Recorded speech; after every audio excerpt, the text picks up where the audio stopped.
Welcome to True Crime for Sleeping. If you find yourself drawn to quiet mysteries and haunting true crime cases told gently and without sensationalism, consider liking, subscribing, and letting us know in the comments where in the world you're watching from. Now, settle in as we begin tonight's story. The Silent Passenger. The unsolved death of Cindy James. On a mild June evening in 1989, just outside the quiet Vancouver suburb of Richmond, British Columbia, the body of a 44-year-old woman was found near an abandoned house along Blundell Road. Her name was Cindy James, a former nurse who had spent the past 7 years living in fear. Bound by the wrists and ankles, a black nylon stocking tied tightly around her neck, Cindy's body told a story far more complicated than the scene around it suggested. The RCMP, Canada's national police force, would quickly face a question that haunts true crime discussions to this day. Did Cindy James take her own life, or did someone else end it? Before we begin, it's important to note that although Cindy James was Canadian, her story spread widely through North America and beyond, becoming one of the most debated unsolved mystery cases in recent memory. It remains a haunting blend of possible stalking, mental deterioration, institutional failure, and unanswered questions. For years, this case confused investigators, confounded forensic experts, and divided the public. And it all began with a phone call. In October 1982, Cindy made her first report to the Richmond RCMP about harassing phone calls and threatening notes. She told police that someone was watching her. At first, the calls were brief and silent. Other times, there were whispered threats. She started finding notes left outside her home, cut-out letters glued to paper, messages warning her to be careful. Cindy, a trained nurse and daughter of a respected local school administrator, had no known enemies. She was recently divorced from a psychiatrist named Dr. Roy Makepeace, but the separation had reportedly been amicable. Cindy's personality, reserved, composed, meticulous, didn't immediately suggest delusion. Friends and co-workers vouched for her sanity. Still, the police noted no signs of forced entry to her home, and the phone calls could never be traced. At first, the RCMP treated her complaints seriously. Officers patrolled her house, installed surveillance, and even had detectives stay overnight at times. But over the months and years that followed, the evidence failed to keep pace with the allegations. Police rarely, if ever, witnessed any of the harassment firsthand. Surveillance showed nothing. The phone calls were untraceable. Some officers began to suspect that Cindy was staging the incidents herself, but Cindy's physical injuries told a different story. In January 1983, she was found in her garage, unconscious, with a nylon stocking tied tightly around her neck. Her hands and feet were bound. She claimed she had been attacked from behind while getting out of her car. No one saw anything. There were no fingerprints, but the bruises on her neck were real. From that point on, the incidents became more frequent and more violent. Her windows were smashed. The cords on her outdoor phone lines were cut repeatedly.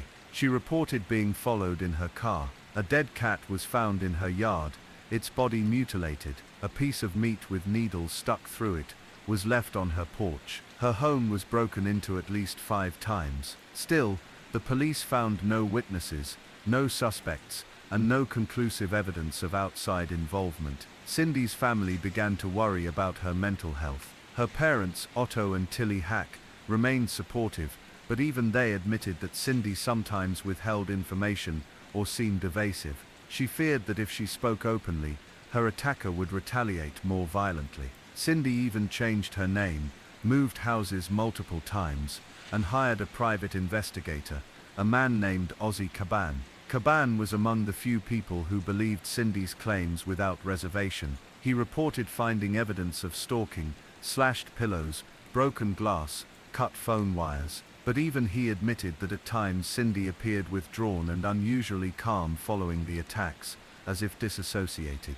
As the years passed, the mystery deepened. In one particularly disturbing incident in 1984, Cindy was found wandering, dazed, wearing one shoe, and a man's work glove, with a hypodermic needle puncture in her arm. She had no memory of what had happened. Blood tests later revealed traces of tranquilizers in her system, compounds she had access to as a nurse, but were not prescribed to her. Cindy was hospitalized several times throughout the years. On some occasions, doctors noted that she exhibited signs of paranoia and dissociation. She kept extensive diaries detailing the harassment, but when pressed, she rarely offered new details. In one stay at the psychiatric ward, she allegedly told hospital staff that she knew more than she was saying, that she feared what might happen if she revealed the full truth. Meanwhile, the RCMP grew increasingly skeptical.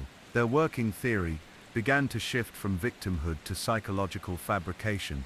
They suggested that Cindy had staged many of the attacks herself, potentially suffering from Munchausen syndrome or another personality disorder. But her injuries, sometimes requiring hospitalization, were difficult to fake, and her terror was not just visible, it was palpable.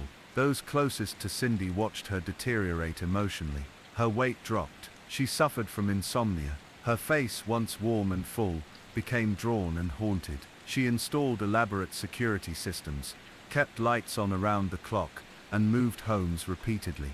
Despite her vigilance, the attacks continued. In the spring of 1989, 7 years after the first threat, Cindy told friends that she finally had information to give the police, something that would solve everything. But she wanted to meet first, to make sure she was safe. That meeting never happened. On May 25th, Cindy disappeared. Her car, a beige sedan, was found in a shopping center parking lot not far from her home. The doors were locked. The items inside included her purse, credit cards and groceries. Blood was found on the driver's side door, and items were scattered inside, but Cindy was gone. For 2 weeks, no one knew where she was. The RCMP launched a search. Posters went up.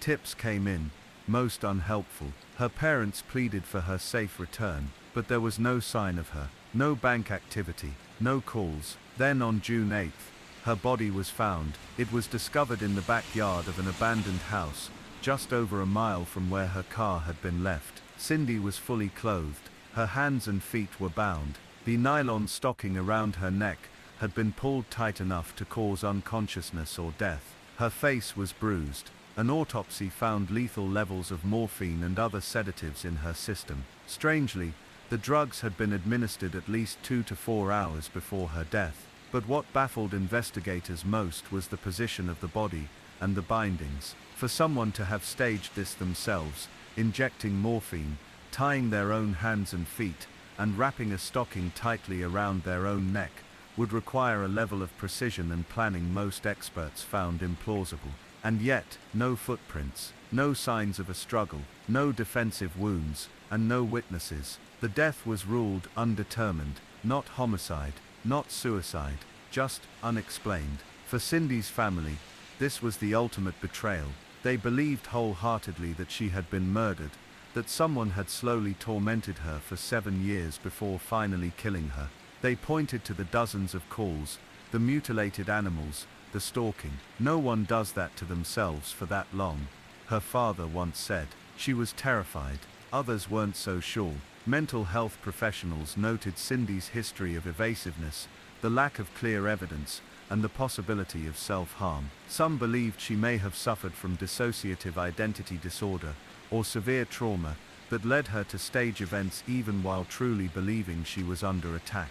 But if she had faked it all, how did she die? How did she inject herself with fatal drugs, tie herself up, and leave her body a mile from her car, without anyone seeing? To this day, no one knows. The case remains open. The files stored quietly in the archives of the RCMP. Cindy James left behind no suicide note, no confession, and no final explanation, only questions. Many believe that if she had lived just a little longer, into the era of surveillance cameras, GPS, and digital forensics, the truth might have come out. But in the analog fog of the 1980s, Cindy's story remains frozen in mystery. In the weeks that followed Cindy James' death, the Richmond RCMP faced a media storm and mounting public frustration. The peculiar circumstances surrounding her final moments had been made all the more chilling by the sheer length of her torment. For 7 years, Cindy had lived in a world of fear, documented through police reports, hospitalizations, and interviews with family and friends. And now, with her death ruled undetermined, it seemed no closer to resolution than the day it began. The inconsistencies, both in Cindy's behavior and in the investigation itself, formed a dense web of confusion that few could fully untangle. At the heart of it all lay one fundamental question: was Cindy a victim of a long calculated campaign of harassment, or was she suffering from a deep-seated psychological illness that ultimately led to her death? To answer that question, investigators turned again to the timeline of Cindy's final months. By early 1989, Cindy was on edge more than ever before. Her personal journals, later released by her family, showed obsessive record-keeping dates, times, phone calls, and encounters she believed to be linked to the stalker. In between those lines were notes about her growing paranoia, isolation, and exhaustion. Despite multiple moves and name changes, she felt the presence of someone who always seemed one step ahead. She had hired a private investigator named Ozzy Cabin in 1987, a man who would eventually become one of the few steadfast believers in her story. Cabin wasn't easy to convince. He was a former RCMP officer and approached Cindy's claims with skepticism. But over time, he came to believe that someone truly was harassing her, and that she was perhaps holding back more than she let on. Cabin would later describe an incident in which he was conducting surveillance on Cindy's home. He saw her leave the house with her dog, circle the neighborhood, then return. Minutes later, she called him, panicked, saying that someone had slashed her pillow open and left a note inside the house. When Cabin checked, he did find the scene just as she described it, but she'd had no time to stage it. No one had entered the house while she was gone. He was sure of that. It was one of many episodes that confounded not only police, but even those close to Cindy. The line between victim and participant blurred, and neither theory, harassment or self-inflicted chaos, fit comfortably. Meanwhile, Cindy's family was growing more desperate. Her father, Otto Hack, a retired school administrator, became her most vocal defender. He insisted that the RCMP had mishandled the case from the beginning, treating Cindy as a suspect rather than a victim. She told them what was happening. He told reporters in a subdued interview following her death. They didn't believe her, and now she's gone. Cindy's mother, Tilly, was more cautious in public, but privately anguished. She had always known her daughter to be private and restrained, even from a young age. That Cindy was unwilling to share full details of her situation with them didn't strike her as unusual. It was part of her nature. But the fear, the bruises, and the broken glass, that was real. By 1984, Cindy had been hospitalized for psychiatric evaluation multiple times. Doctors noted signs of anxiety, depression, and possible dissociative behavior. One psychiatrist believed she was at risk of harming herself. Another thought she might be staging the incidents, but doubted she was doing it alone. That belief, that someone might have been helping Cindy orchestrate events, haunted many in her inner circle. But who would do such a thing? Her ex-husband, Dr. Roy Makepeace, became a recurring name in police files. Makepeace was a respected psychiatrist with a quiet demeanor and a reputation for being emotionally detached. Though their divorce had been civil, Cindy's later claims painted him in a more sinister light. She alleged that Roy had threatened her, that he was capable of manipulation, and that he may have been orchestrating the harassment. Police interviewed Dr. Makepeace multiple times. He denied any involvement, maintaining that Cindy was mentally unwell and creating the events herself, perhaps in an effort to gain sympathy or to manufacture a sense of purpose. While no hard evidence ever linked him to the harassment, Cindy did produce a series of taped phone messages she claimed were from him, whispers and threatening voices, eerily distorted. The RCMP sent the tapes for audio analysis. Experts could not conclusively identify the speaker. Roy's voice didn't clearly match, but it also couldn't be ruled out. It was enough for suspicion to remain. Cindy's parents were convinced that Roy knew more than he admitted. Investigators, though, grew increasingly wary of theories that led nowhere. They turned again to the physical evidence, especially in the final incident. Her body had been found in the backyard of an abandoned house, her hands and feet bound with a shoelace-like cord. A black nylon stocking was wrapped tightly around her neck, causing petechial hemorrhaging in the eyes, a sign of either strangulation or intense pressure. The medical examiner found no signs of sexual assault, no defensive wounds, no signs of a struggle. The toxicology report showed a lethal mixture of morphine, diazepam, Valium, and flurazepam, a sedative hypnotic used to treat insomnia. The drugs had been ingested or injected hours before death. Crucially, the amount of morphine in her system was so high that it likely would have rendered her unconscious well before death. This, more than anything else, puzzled investigators. How could a woman, unconscious or severely impaired, have walked more than a mile from her car, crossed traffic, avoided detection, entered a remote lot, and then bound herself so precisely before dying? Some pointed to Cindy's nursing background, her access to controlled substances, her knowledge of dosage and effects. But even if she had the drugs, how could she have timed the process to allow for binding and placement of the ligature before passing out? Dr. Larry Gator, a forensic pathologist consulted during the investigation, stated flatly, "It is possible but extremely unlikely. We're talking about threading a needle under the influence of enough morphine to kill a horse." The police entertained multiple theories: suicide, staged to look like murder; murder, made to look like suicide; a deliberate act of assisted suicide by an unknown accomplice; accidental overdose while attempting to simulate a scene of harassment. Each theory had holes. The RCMP eventually leaned toward suicide, suggesting Cindy may have tied herself up before the drugs took full effect. But the knots, the stocking, the distance between the car and the body, it strained credibility. Meanwhile, her private investigator, Ozzy Caban, remained firm in his belief that Cindy had been murdered. "She was terrified," he said in a later interview. "I don't believe for a second that she would stage something this elaborate and die by mistake." He pointed to the dead cats left at her door, the slashed pillows, the phone lines cut with precision, and the whispers over the phone. He believed someone had been in her house, possibly more than once, possibly watching her for years. But if it had been a stalker, how had they left no fingerprints, no footprints, no DNA?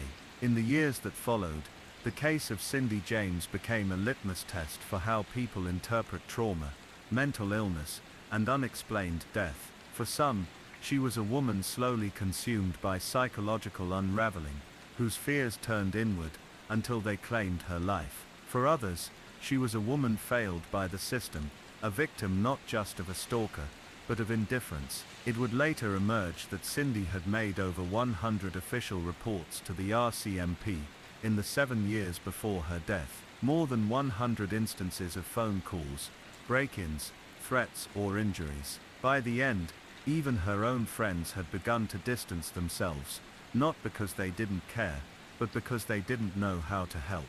The RCMP's final report on the case was lengthy, clinical, and largely inconclusive. The most it could say was that the manner of death could not be determined. The report noted inconsistencies in the victim's behavior, a history of mental health treatment, and the implausibility of some claims. It stopped short of calling it suicide, but offered no alternate explanation. Cindy's parents never stopped advocating for the case to be reopened. "Someone out there knows what happened," Otto Hack would repeat in interviews, "and they've been silent long enough." As years passed, theories grew more elaborate. Some believed she had a second stalker. Others believed the initial harassment was real, but evolved into a psychological breakdown. There were even rumors of professional retaliation tied to her nursing work, though none ever gained traction. In 1990, a year after her death, a coroner's inquest was launched. Over 80 witnesses were called,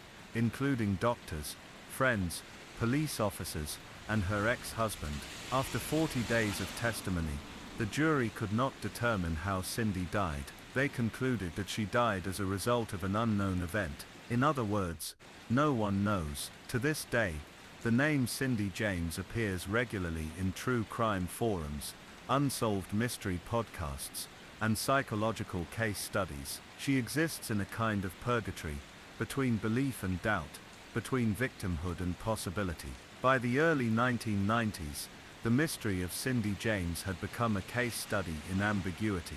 Her death classified, not as suicide, not as homicide, but as undetermined, represented the rare kind of puzzle that investigators quietly dread, one where every piece seems to fit, until you step back and realize the picture still doesn't make sense. The public wanted answers, and the pressure was mounting. After a year of speculation, in 1990, British Columbia's chief coroner called for a formal inquest into the case, not because new evidence had come to light, but because nothing else had worked. This would not be a criminal trial, nor a civil suit. A coroner's inquest was about facts, about sorting through contradictions, testimonies, and physical evidence to determine one thing: how did Cindy James die? The inquest began on January 22, 1990. It was scheduled to last a few weeks. It stretched to 40 days. In that time, more than 80 witnesses took the stand. Friends, former lovers, nurses, doctors, police officers, and psychologists, each brought their perspective to the case. Some were calm and clinical, others broke down in frustration or sorrow. Everyone had an opinion. No one had closure. Among the first to testify was Roy Makepeace, Cindy's ex-husband. Roy had always maintained that Cindy suffered from mental illness, and had likely staged many of the incidents herself. On the stand, he spoke in a detached, almost academic tone. He described her as creative, emotional, and private to a fault. He insisted that their marriage had been loving but strained by Cindy's increasing emotional instability. The prosecution pressed him on threatening phone calls, particularly one Cindy had recorded and handed to the police, which she claimed was his voice. In the call, a distorted male voice hissed through the line, "Cindy dead meat. Soon. Real soon." Roy denied it was him. He said Cindy had the skills and means to create such a tape herself. When asked if he thought she was capable of orchestrating 7 years of staged harassment, Roy didn't hesitate. "Yes," he said, "I believe she was intelligent enough, and troubled enough to do that." But others painted a different picture. Agnes Woodcock, Cindy's longtime friend, testified about the day she found Cindy crouched in her garage, with a nylon stocking tied around her neck and her hands and feet bound. She had been semi-conscious, with bruises already forming on her arms. The scene looked real, terrifyingly real. Agnes didn't believe Cindy had staged it. She was terrified. Agnes told the inquest. She believed she was being watched, followed. "I didn't think she had the capacity to fake what we saw." Private investigator Ozzie Caban also took the stand. His testimony was long, measured, and packed with examples that cast doubt on the theory that Cindy had orchestrated everything alone. He described the night he surveilled Cindy's home, and saw no one enter or exit. Yet minutes later, she called him about items in her house being moved. On another occasion, he found her unconscious with needle marks, and a nylon stocking around her neck. When asked whether he believed Cindy had died by suicide, Caban was emphatic. "No, I believe she was murdered, and I believe the system failed her." Still, the more testimony the jury heard, the less clear the picture became. Many of the incidents defied logic, but so did many of Cindy's choices. She frequently withheld information from the police, changed her story about certain events, and often minimized or dismissed details that could have helped investigators. A forensic psychologist, called by the inquest, testified that Cindy exhibited signs of dissociative identity disorder, possibly as a result of past trauma. Though speculative, it offered one possible explanation for her erratic behavior: an internal fragmentation of identity that might have made her both victim and orchestrator, depending on the state she was in. Yet others found this unsatisfying. Dr. Larry Gator, a pathologist familiar with the toxicology report, reiterated that the levels of morphine and sedatives in Cindy's system were lethal and fast-acting. He was unconvinced she could have walked from her car to the location where her body was found, then tied herself up with such precision before losing consciousness. She would have collapsed within minutes, Gator explained. That kind of morphine dose hits hard and fast. And then there were the knots. The bindings on Cindy's wrists and ankles were intricate. Not impossible for someone to do alone, but highly unlikely, especially under the influence of drugs. The knots were consistent with those used in previous assaults Cindy had reported, including one incident in which she was found unconscious in a ditch with nearly identical bindings. Still, the police pathologist noted that there were no signs of a struggle at the scene, and the overgrowth around the vacant lot showed no evidence of anyone else having been there. No footprints, no tire marks, no discarded material. How could someone have transported her, bound and unconscious, to the site without leaving a trace? One theory floated during the inquest was assisted suicide, that someone, possibly someone close to Cindy, had helped her die in a manner that would leave the illusion of foul play. But who, and why would they do it without leaving a single fingerprint? The inquest also revealed a grim detail, previously unreported in the media. Several drug vials had been found in Cindy's home, including ones that could have contained morphine. Police had not been able to trace their origins. Cindy had been a nurse, she'd had access to hospital inventories, and the drugs in question weren't always tightly controlled in the 1980s. Still, there was no definitive proof that she'd stolen them, or even that she'd administered the final dose herself. Meanwhile, Cindy's parents sat in the front row each day. Otto and Tilly Hack listened to the testimony with quiet restraint, their faces marked by years of anguish. They insisted Cindy was not suicidal. She had been looking forward to adopting a new dog. She had begun gardening again. She was, according to her father, trying to reclaim some peace. The jury deliberated for several days. Then on March 12, 1990, they delivered their finding. Cindy James had died as the result of an unknown event. They could not rule it a suicide. They could not determine it was murder, nor could they confidently call it an accident. The phrase unknown event was, in some ways, a reflection of the entire case, something that had all the elements of clarity, but none of the resolution. The RCMP, for their part, took the jury's conclusion as an unofficial validation of their own. They maintained that there was insufficient evidence of a crime, and closed the case, but the public wasn't satisfied. Neither was Cindy's family. Her father, Otto, gave a rare interview shortly after the inquest.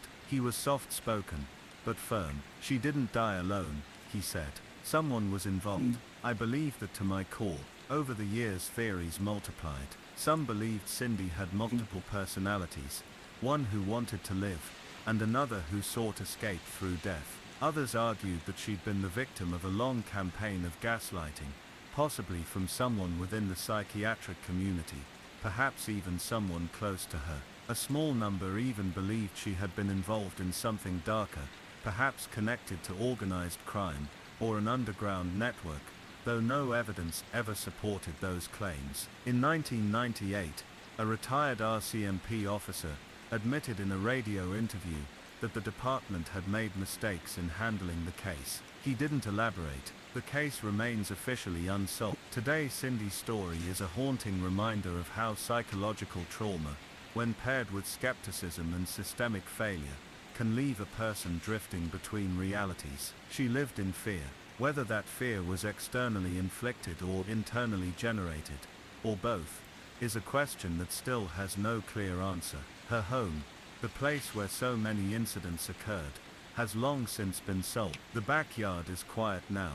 No slashed pillows, no strange notes, just a wooden fence, painted over, grass growing where yellow tape once hung. But for those who remember Cindy James, not just as a name, but as a woman, the silence she left behind feels loud. The death of Cindy James remains one of the most disturbing and ambiguous unsolved cases in Canadian history. But as years passed, the question changed from what happened to how do we make sense of something that refuses to be understood. More than 35 years later, the case continues to haunt investigators, true crime communities, and mental health professionals alike, not only because of the eerie details, but because of what her story reflects about how systems handle people in crisis. In the months following the 1990 inquest, interest in Cindy's story only intensified. The Vancouver Sun published a multi-part feature delving into the case. Documentaries followed. The CBC aired an investigative special, and in 1990, a full-length book titled A Voice from the Shadows was released by Neil Hall, a crime reporter who had covered the story from the beginning. The book laid out the evidence, the inconsistencies, and the timelines in exhaustive detail. But even Hall, after hundreds of interviews, stopped short of drawing a firm conclusion. This is a case, he wrote, where all the doors seem to lead back into the same room. For many readers, the image of Cindy's body, tied, drugged and discarded behind a stranger's house, was the final disturbing tableau in a story that had become a waking nightmare. But for others, her death was only the climax of a much deeper, more insidious tragedy, a years-long campaign of psychological unraveling that nobody around her could fully see, much less stop. Some theorists believe Cindy's tormentor was never a physical person, but a projection of her own mind, a fractured identity formed from deep psychological trauma. It's not a baseless theory. Cindy had been treated for depression. She had been placed under psychiatric care multiple times. She'd reported early life abuse, though the details remained vague and unconfirmed. And throughout her final years, her behavior often reflected textbook symptoms of dissociative identity disorder, formerly known as multiple personality disorder. Dr. Ronald Early, a forensic psychiatrist from Alberta, who reviewed Cindy's case files years after her death, remarked during a psychology conference, "If you strip away the sensationalism, what's left is the portrait of a woman in deep psychic pain. Whether that pain was caused by an external stalker, or by an internal fragmentation, we may never know, but the pain was real, and untreated pain often becomes fatal." That possibility, that Cindy may have been both the victim and the architect of her suffering, remains among the most debated in the case. Those who support the theory point to the fact that Cindy never allowed surveillance cameras inside her home, even after years of claimed break-ins and attacks. She moved often, changed her phone number frequently, and had brief periods of seeming calm, only to be followed by escalating dramatic incidents that always left minimal evidence. Police officers who once worked the case, now long retired, offered conflicting retrospectives. Some, like Constable Pat McBride, who once briefly dated Cindy, believed she was genuinely being harassed and ultimately murdered. Others, like Detective Alan Connolly, who led the investigation in its final year, leaned toward a tragic but solitary explanation. "I think she wanted someone to save her," he said in a 2003 interview. "I think she needed people to pay attention, and I think it got out of control." That phrase, "out of control," is perhaps the most haunting in the case. Because even if one were to accept the hypothesis that Cindy fabricated some or all of the incidents, it still doesn't account for how, exactly, her death occurred. She was found with fatal levels of morphine and flurazepam in her system. Those drugs weren't easy to get, even for a nurse, and she had no prescription history for them. She was tightly bound with a nylon stocking in a way that would have been difficult to do to oneself, especially under the influence of narcotics. There was no note, no confessional letter, no diary entry. She had made no effort to tie up loose ends. Her accounts were still open, her dog was being cared for by friends, and she had recently spoken about redecorating her apartment. None of the usual signs of suicide were there, and yet the absence of evidence of murder was equally confounding. No fingerprints, no witnesses, no signs of a struggle at the site where her body was discovered. And so, Cindy's death sat in limbo. Not suicide, not murder, not accident, just undetermined. Her parents, Otto and Tilly Hack, never accepted the idea that Cindy staged her own death. They continued to believe that someone had murdered their daughter and gotten away with it.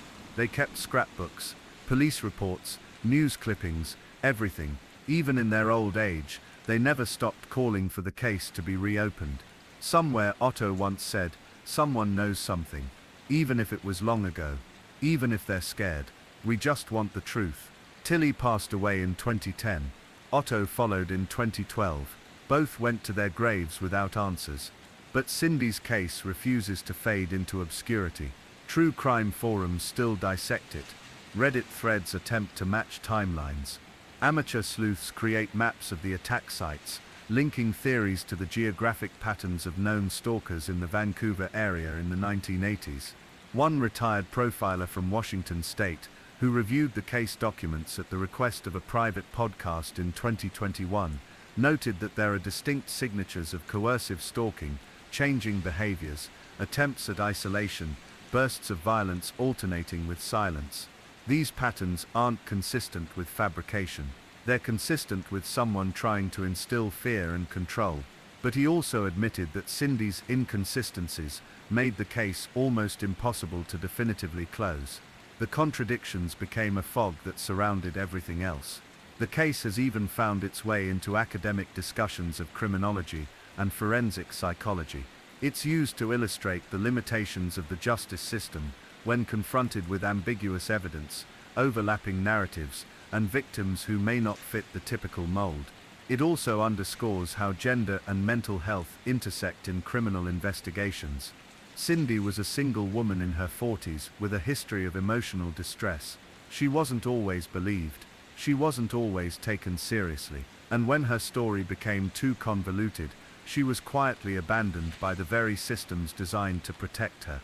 Today, Cindy James rests in a small cemetery in Vancouver. Her gravestone is simple. It lists only her name, birth and death dates, and the phrase, "You are finally at peace." But peace is not what surrounds her memory. Not in the minds of those who knew her. Not in the legacy of the investigation. And certainly not in the minds of those who try to revisit her story now. If you walk past the spot on Blundell Road where her body was found, it looks unremarkable. Just another quiet patch of grass, slowly overtaken by moss and weeds. There's no marker, no plaque, just a vacant space, almost as if the earth itself is trying to forget what happened there. But those who've studied the case, the real followers, know exactly where to stop. They know the details by heart. They know the temperature that day, the car Cindy left behind, the final phone calls, the specific drugs in her blood, the tightness of the knots, the exact words of her ex-husband. And they know that this wasn't just a death, it was a disappearance in plain sight. A woman whose cries were heard but misunderstood. A series of events that were documented but not decoded. A puzzle that offered all the pieces, but no solution. Cindy James may never receive justice in the legal sense.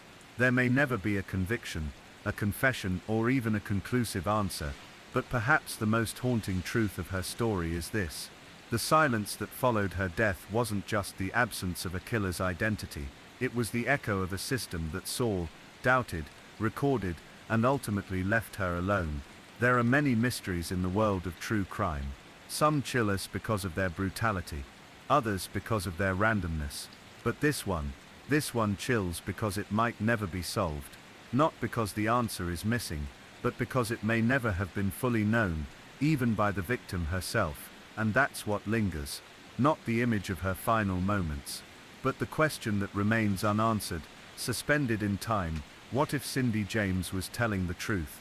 And what if we simply weren't listening? Whispers in the pines. The disappearance of Maura Murray. The cold air in the early hours of February 9th, 2004, in the small town of Haverhill, New Hampshire, was sharp and biting. The snow lay thick along the winding roads and dense forests that defined much of the landscape here. This was a place where winter's quiet could feel like silence stretched too far, a stillness that pressed close and offered no easy answers. On this winter morning, a young woman named Maura Murray set out on a journey that would become one of the most haunting disappearances in recent American history. Maura was 21 years old, a nursing student at the University of Massachusetts Amherst. By all accounts, she was bright and capable, with a close-knit family and a promising future ahead. Yet, beneath the surface, there were signs of struggle, moments of secrecy, whispered arguments, and an uneasy restlessness that seemed to grow in the weeks leading up to her vanishing. Her story begins the evening before February 8, 2004. Maura had left campus for a few days, telling her professors she was going home to spend time with her family after a recent car accident. But instead of heading to her parents' home in Hanson, Massachusetts, she drove north into the cold New England countryside.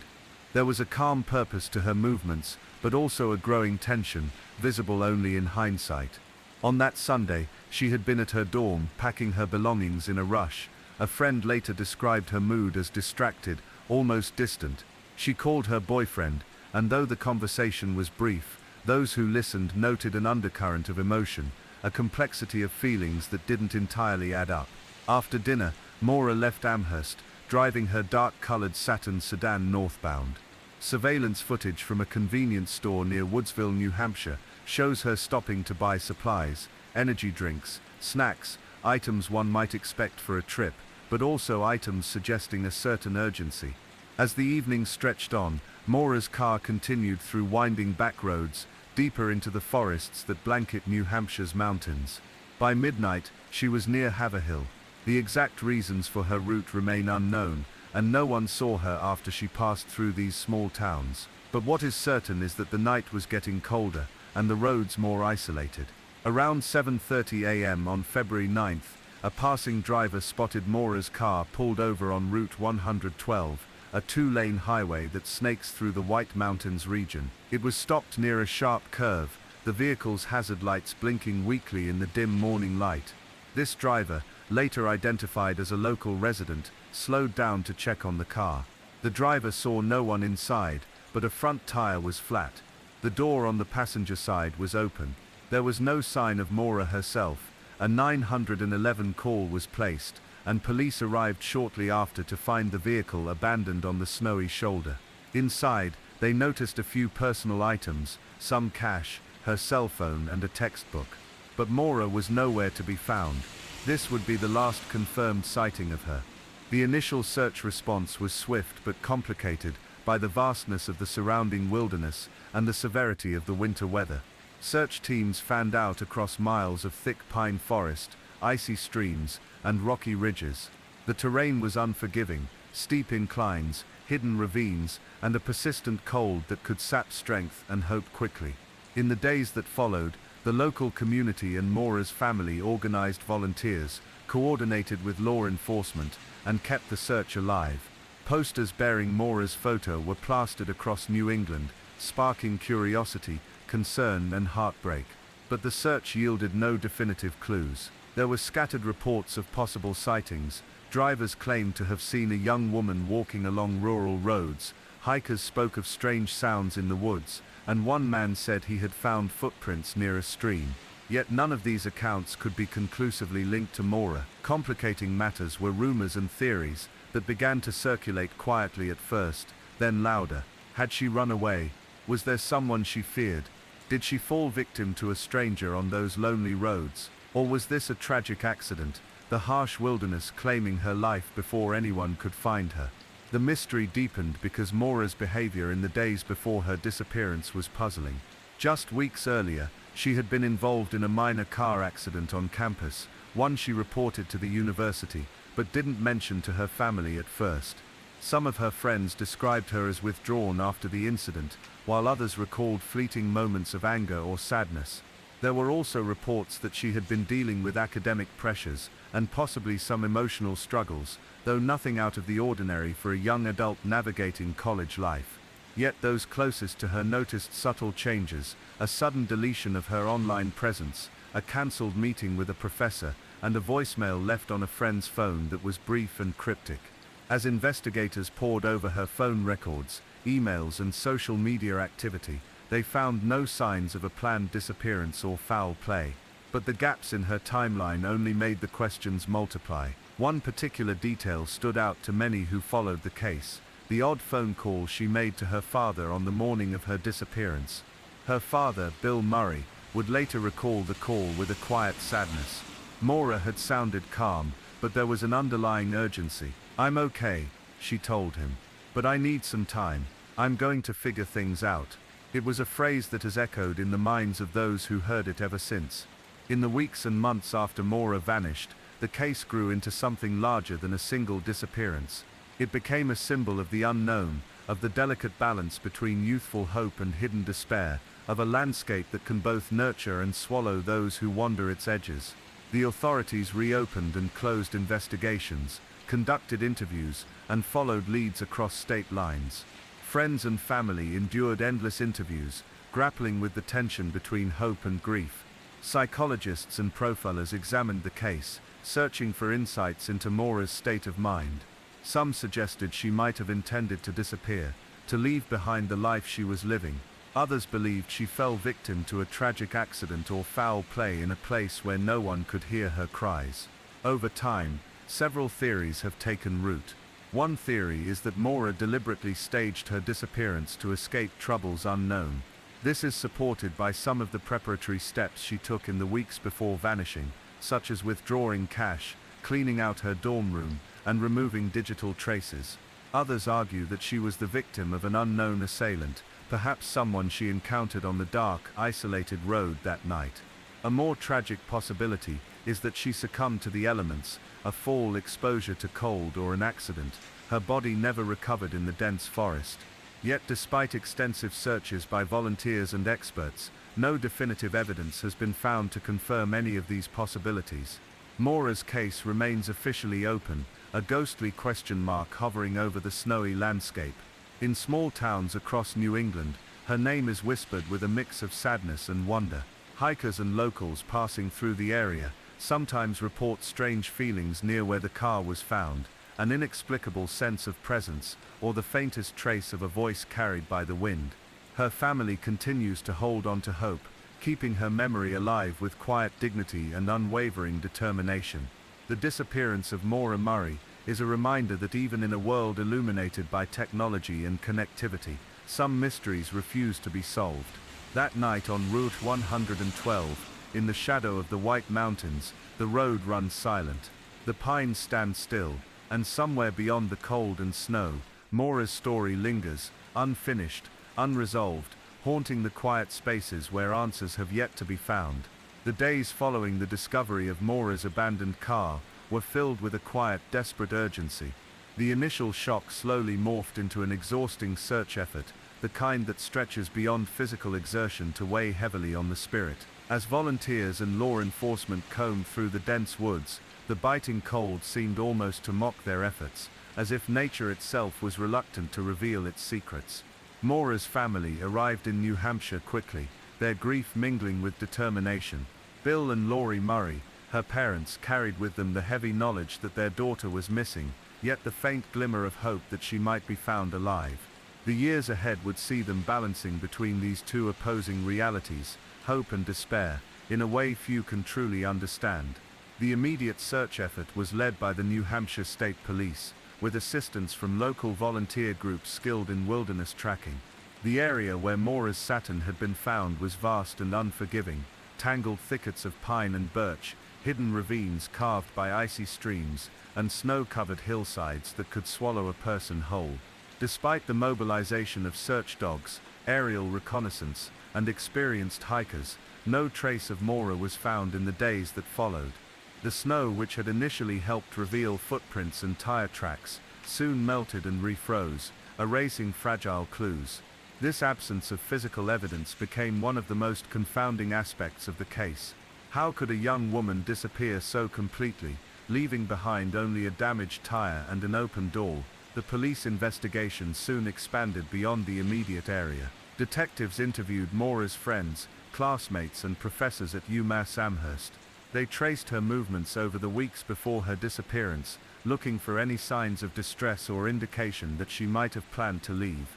Several witnesses recalled seeing Maura on campus in the days leading up to February 8th, often alone, sometimes distracted. One classmate mentioned she appeared nervous, glancing over her shoulder as if expecting someone. Another recalled a brief, heated conversation Maura had with a friend that ended abruptly. These small moments were pieced together slowly, like shards of glass forming an incomplete mirror. One of the more perplexing details came from Maura's phone records. Her last call had been to her father that morning, brief but unusual. The timing suggested she was already on the road or preparing to be. After that, the phone was never turned on again. The silence from her phone was emblematic of the growing mystery. In the weeks following her disappearance, rumors and speculation spread quietly at first, then louder. Some suggested that Maura had staged the accident, using the flat tire as a cover to disappear. Others proposed darker theories, that she had encountered someone dangerous on the isolated road. One theory involved a local man who was later questioned by police. He reportedly lived near Route 112 and had a history of violence. However, no concrete evidence ever linked him to Maura's disappearance, and he denied any involvement. Another possibility considered was an accident in the wilderness. The area was known for its treacherous terrain, and winter conditions could easily disorient someone unfamiliar with the landscape. Despite extensive searches, including diving into frozen streams and climbing rocky ridges, no trace of Maura was ever found. The forest seemed to swallow her whole, refusing to release its secret. This absence of resolution only deepened the anguish of those who knew her.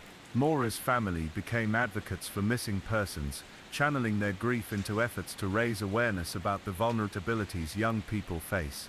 They held vigils, spoke to media outlets, and tirelessly worked to keep Maura's name in the public eye. Their grief was raw and unrelenting, a slow-burning ache that shaped the years to come. Psychologists who have studied cases like Maura's often speak of the delicate line between disappearance by choice and disappearance by force. The emotional and psychological state of an individual in such moments is complex, layered with conflicting desires for escape and connection. In Maura's case, some signs pointed to a young woman struggling beneath the surface, recent arguments with family members, signs of stress at school, and subtle indications of emotional turmoil. Yet those who loved her insist she was not someone who would simply vanish without a trace. This tension between what is known and what remains hidden is at the heart of the mystery. The local community was also affected in subtle but profound ways. Route 112 became a quiet symbol of uncertainty and loss. Drivers slowed down near the curve where Maura's car was found, some leaving small tokens, a flower, a candle on the roadside. For years afterward, hikers and residents reported strange sensations in the woods, an inexplicable chill, fleeting shadows, or the feeling of being watched. Some attributed these feelings to grief and the power of suggestion, but others wondered if the forest itself held remnants of what had happened. The case captured the attention of true crime enthusiasts and armchair detectives online. Forums dedicated to Maura's disappearance buzzed with theories and discussions. While some ideas were grounded in evidence and reasoned speculation, others veered into conjecture and myth. One particularly haunting suggestion was that Maura might have been the victim of foul play linked to her life before college, a past she had quietly kept from many. But again, no proof emerged to support this. The police maintained a steady but cautious approach. They reopened investigations when new leads appeared, examined cold case files for connections, and worked with federal agencies when appropriate. Yet every investigation seemed to circle back to the same unresolved questions. What had Maura been running from? Had she intended to vanish, or had she been forced into the wilderness against her will? Was she still alive somewhere, or had the unforgiving winter claimed her? As the years passed, the case grew colder, but the emotional heat remained. For her family, the passage of time did not dull the pain. Each anniversary of her disappearance brought renewed media attention and reflections on what might have been. Friends remembered her laughter, her kindness, and the moments that hinted at the complexity beneath her calm exterior. The human cost of such disappearances is often overlooked, the quiet suffering of those left behind, suspended in a limbo of uncertainty. In small towns like Haverhill, where everyone knows each other, Maura's disappearance was a wound that never fully healed. It became part of the collective memory, a reminder of how fragile life can be when the world suddenly shifts. Sometimes, late at night, when the wind moves through the pines, those who knew Maura say they can almost hear a whisper on the breeze, a soft voice calling out from the darkness, seeking a way home. The passage of time did not bring clarity. Instead, it deepened the fog enveloping Maura Murray's disappearance, leaving investigators, family, and the community caught in an agonizing limbo between hope and despair. Over the years, the case evolved from a missing persons search into a haunting enigma that challenged the limits of patience and faith. Several years after Maura vanished, her family faced the unthinkable, the gradual acceptance that the answer they sought might never come. But even in that acceptance, They refused to let her story fade into silence. Bill Murray, Maura's father, became one of the most public advocates for her case. He spent countless hours coordinating with law enforcement, speaking at conferences, and engaging with the online communities dedicated to solving cold cases. His unwavering dedication was a testament not only to his love for his daughter, but to the human capacity to seek truth despite overwhelming odds. He often spoke about Maura's personality, her intelligence, her independence, her fierce desire for privacy, and how these traits complicated the investigation. She wasn't someone who needed saving, he said once in a quiet interview, but she was someone who needed understanding. In the quiet moments, those who loved Maura grappled with the possibility that her disappearance was linked to a deeper, internal struggle. Family members reflected on moments they had missed, signs they had not fully seen. There were whispered regrets about arguments left unresolved and emotions left unspoken. But alongside these intimate reflections, a persistent question lingered: was Maura's vanishing the result of a desperate choice, or an unfathomable act of violence? The terrain where her car was found was a critical piece of the puzzle. Route 112, known as the 10-mile stretch, was a long winding road cut through remote forestland. It was a place where cell phone signals faded, where a call for help could easily go unheard. Experts in wilderness survival and search and rescue noted that the area's geography made it easy to become disoriented, especially in winter conditions. Sub-zero temperatures, deep snow and hidden ravines created a lethal environment for anyone caught unprepared. Yet the lack of any physical trace, no footprints extending from the car, no belongings dropped in the snow, no signs of a struggle, was confounding. One possibility was that Maura had left the scene on foot and sought shelter elsewhere. But where? The surrounding forests were dense and inhospitable. Nearby towns were miles away, accessible only by treacherous back roads. In the weeks after her disappearance, search dogs were brought in, but they picked up no scent beyond the immediate vicinity of the car. This absence suggested either that she was not there for long, or that something else interrupted the trail. Speculation arose that Maura might have been picked up by a passing motorist. At the time, hitchhiking was not uncommon among college students, and some friends recalled Maura occasionally accepting rides. But if this were true, why had the driver never come forward? Was the person unaware of the investigation, or was there a darker explanation? The local police received several tips about suspicious individuals seen near the area around the time Maura disappeared. One report mentioned a man driving a dark-colored pickup truck, who was allegedly aggressive toward passing vehicles. Law enforcement followed these leads cautiously, aware of how easily rumors could derail a serious investigation. Some of the tips proved baseless, while others raised more questions than answers. Among the most chilling developments was the discovery that Maura's credit card had been used twice after her disappearance, once at a store near UMass Amherst, and once at a gas station on Interstate 93, hundreds of miles from where her car was found. The transactions raised the specter that she might have traveled further, possibly by choice or under duress. However, surveillance footage from those locations was inconclusive. Some images suggested the person using the card was Maura, others left room for doubt. These details opened up a troubling possibility that Maura had embarked on a journey she never intended to finish. Over time, media attention waxed and waned. Maura's case became one of those haunting stories that fascinated true crime followers, but frustrated investigators. It was a riddle without a solution, a narrative missing its ending.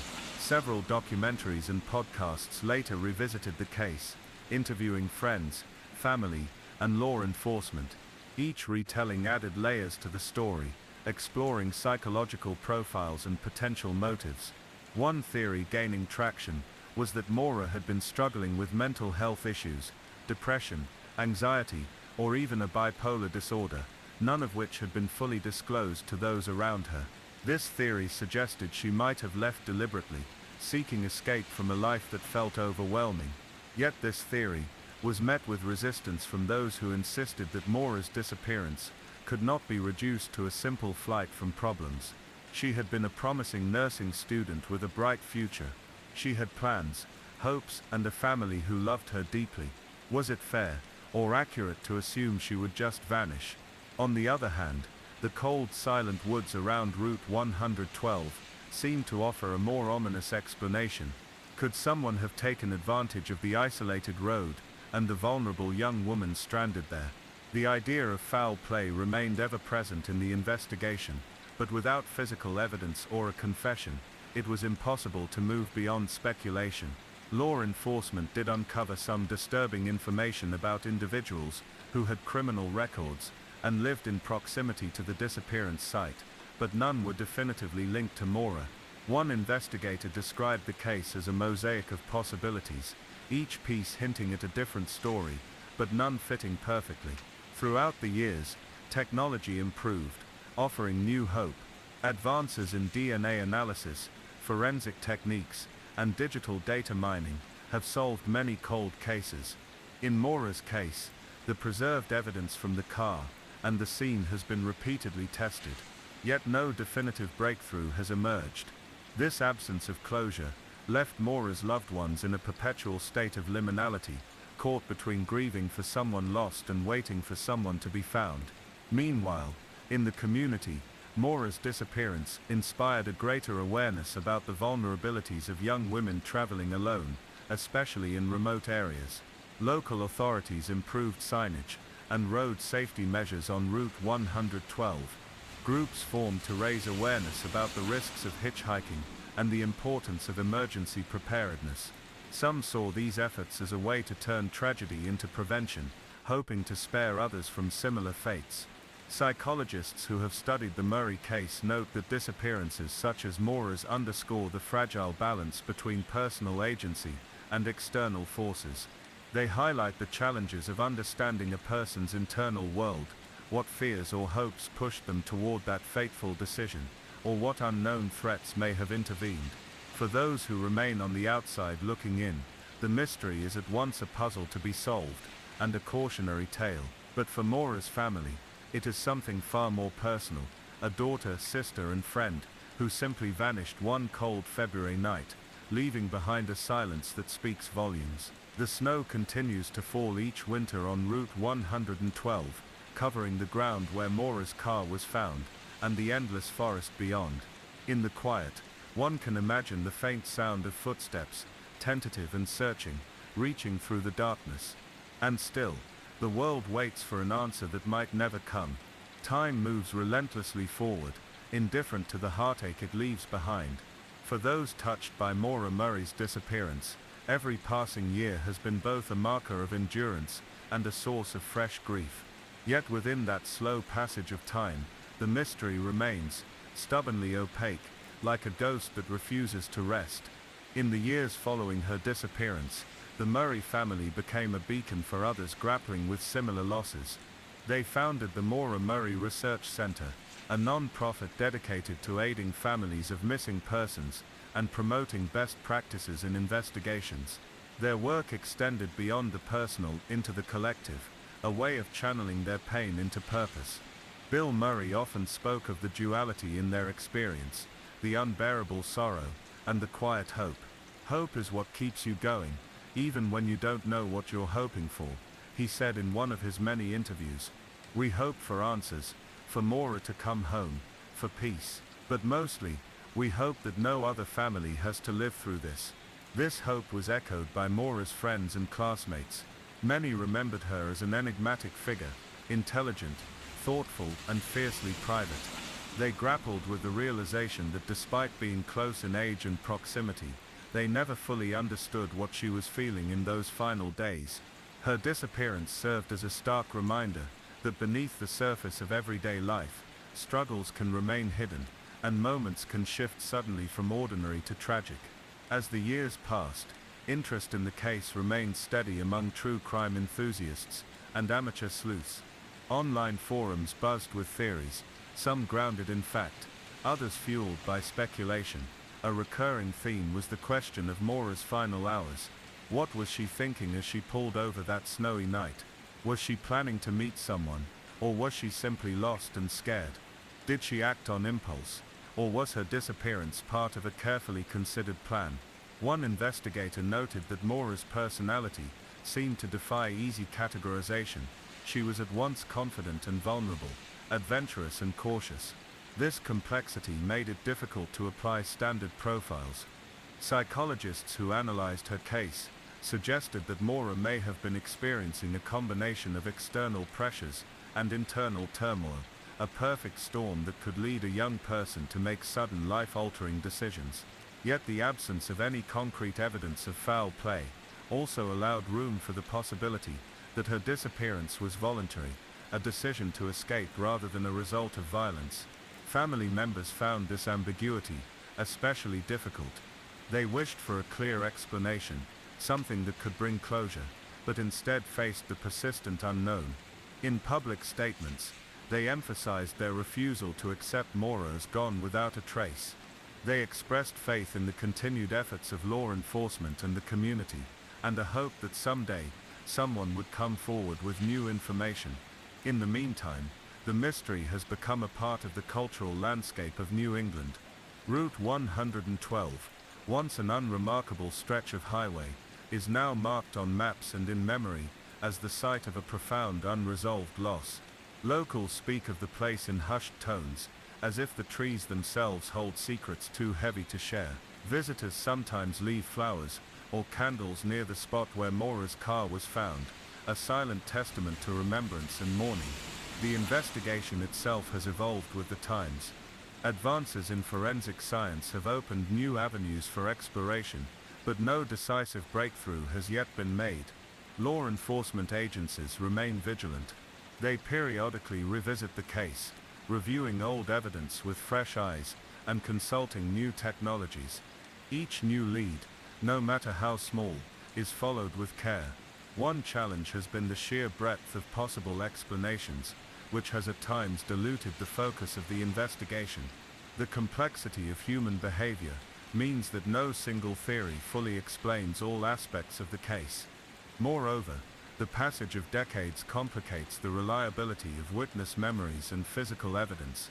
People who were once nearby may have moved away or passed on, and environmental conditions may have erased crucial clues. Despite these obstacles, the persistence of those searching for answers speaks to the human need for meaning, especially in the face of suffering. The story of Mora Murray is not simply about a missing person, it is about the ripple effects of loss, how it touches family, friends and communities, and how it challenges the very notion of closure. It forces us to confront uncomfortable truths about vulnerability, mental health, and the dangers that can lurk in seemingly ordinary places. It also invites us to remember the person behind the headlines and the mysteries. Mora was a daughter, a sister, a student with dreams and fears. Her disappearance is a wound that cannot be easily healed, but through memory and dedication, it is kept alive in a way that honors her life. For those who continue to seek answers, the path remains uncertain. The silence of the New Hampshire woods guards its secrets fiercely, and the cold February night in 2004 still casts its long shadow. Yet within that shadow, a faint light endures, the light of love, of hope and of the relentless search for truth. And so the story remains open, waiting for the day when the silence will finally be broken, and Mora's story can be told in full. The small town of Springfield, Ohio, was the kind of place where everyone knew everyone else, or so it seemed. Nestled between gently rolling hills and dense woodlands, it was the kind of quiet, unassuming town that didn't often make headlines. But in the summer of 1980, a dark shadow was cast over its streets and homes, a shadow that remains to this day, heavy with questions and unspoken fears. The disappearance of 17-year-old Janet Wilson began like any other ordinary day. Janet was a bright high school senior, known for her quick wit and infectious smile. She had plans, big plans for the future. She wanted to leave Springfield behind, go to college, maybe become a teacher. On July 15th, after finishing her summer job at the local diner, she told her parents she was going to meet friends downtown. That was the last time anyone saw her. When Janet didn't come home that night, her family thought she was simply caught up with friends or had stayed late at a movie. But as hours stretched into the early morning, worry began to settle in. By the next day, a frantic search was underway. The local police took her disappearance seriously from the start, organizing search parties and canvassing the area. Friends and classmates were interviewed. Neighbors were asked if they had seen anything unusual, but despite extensive efforts, no trace of Janet was found. What made this case particularly unsettling was the absence of any solid leads. Janet's belongings, her purse, phone, even her car, were all left at home. There was no sign of struggle in her house, no indication that she planned to run away.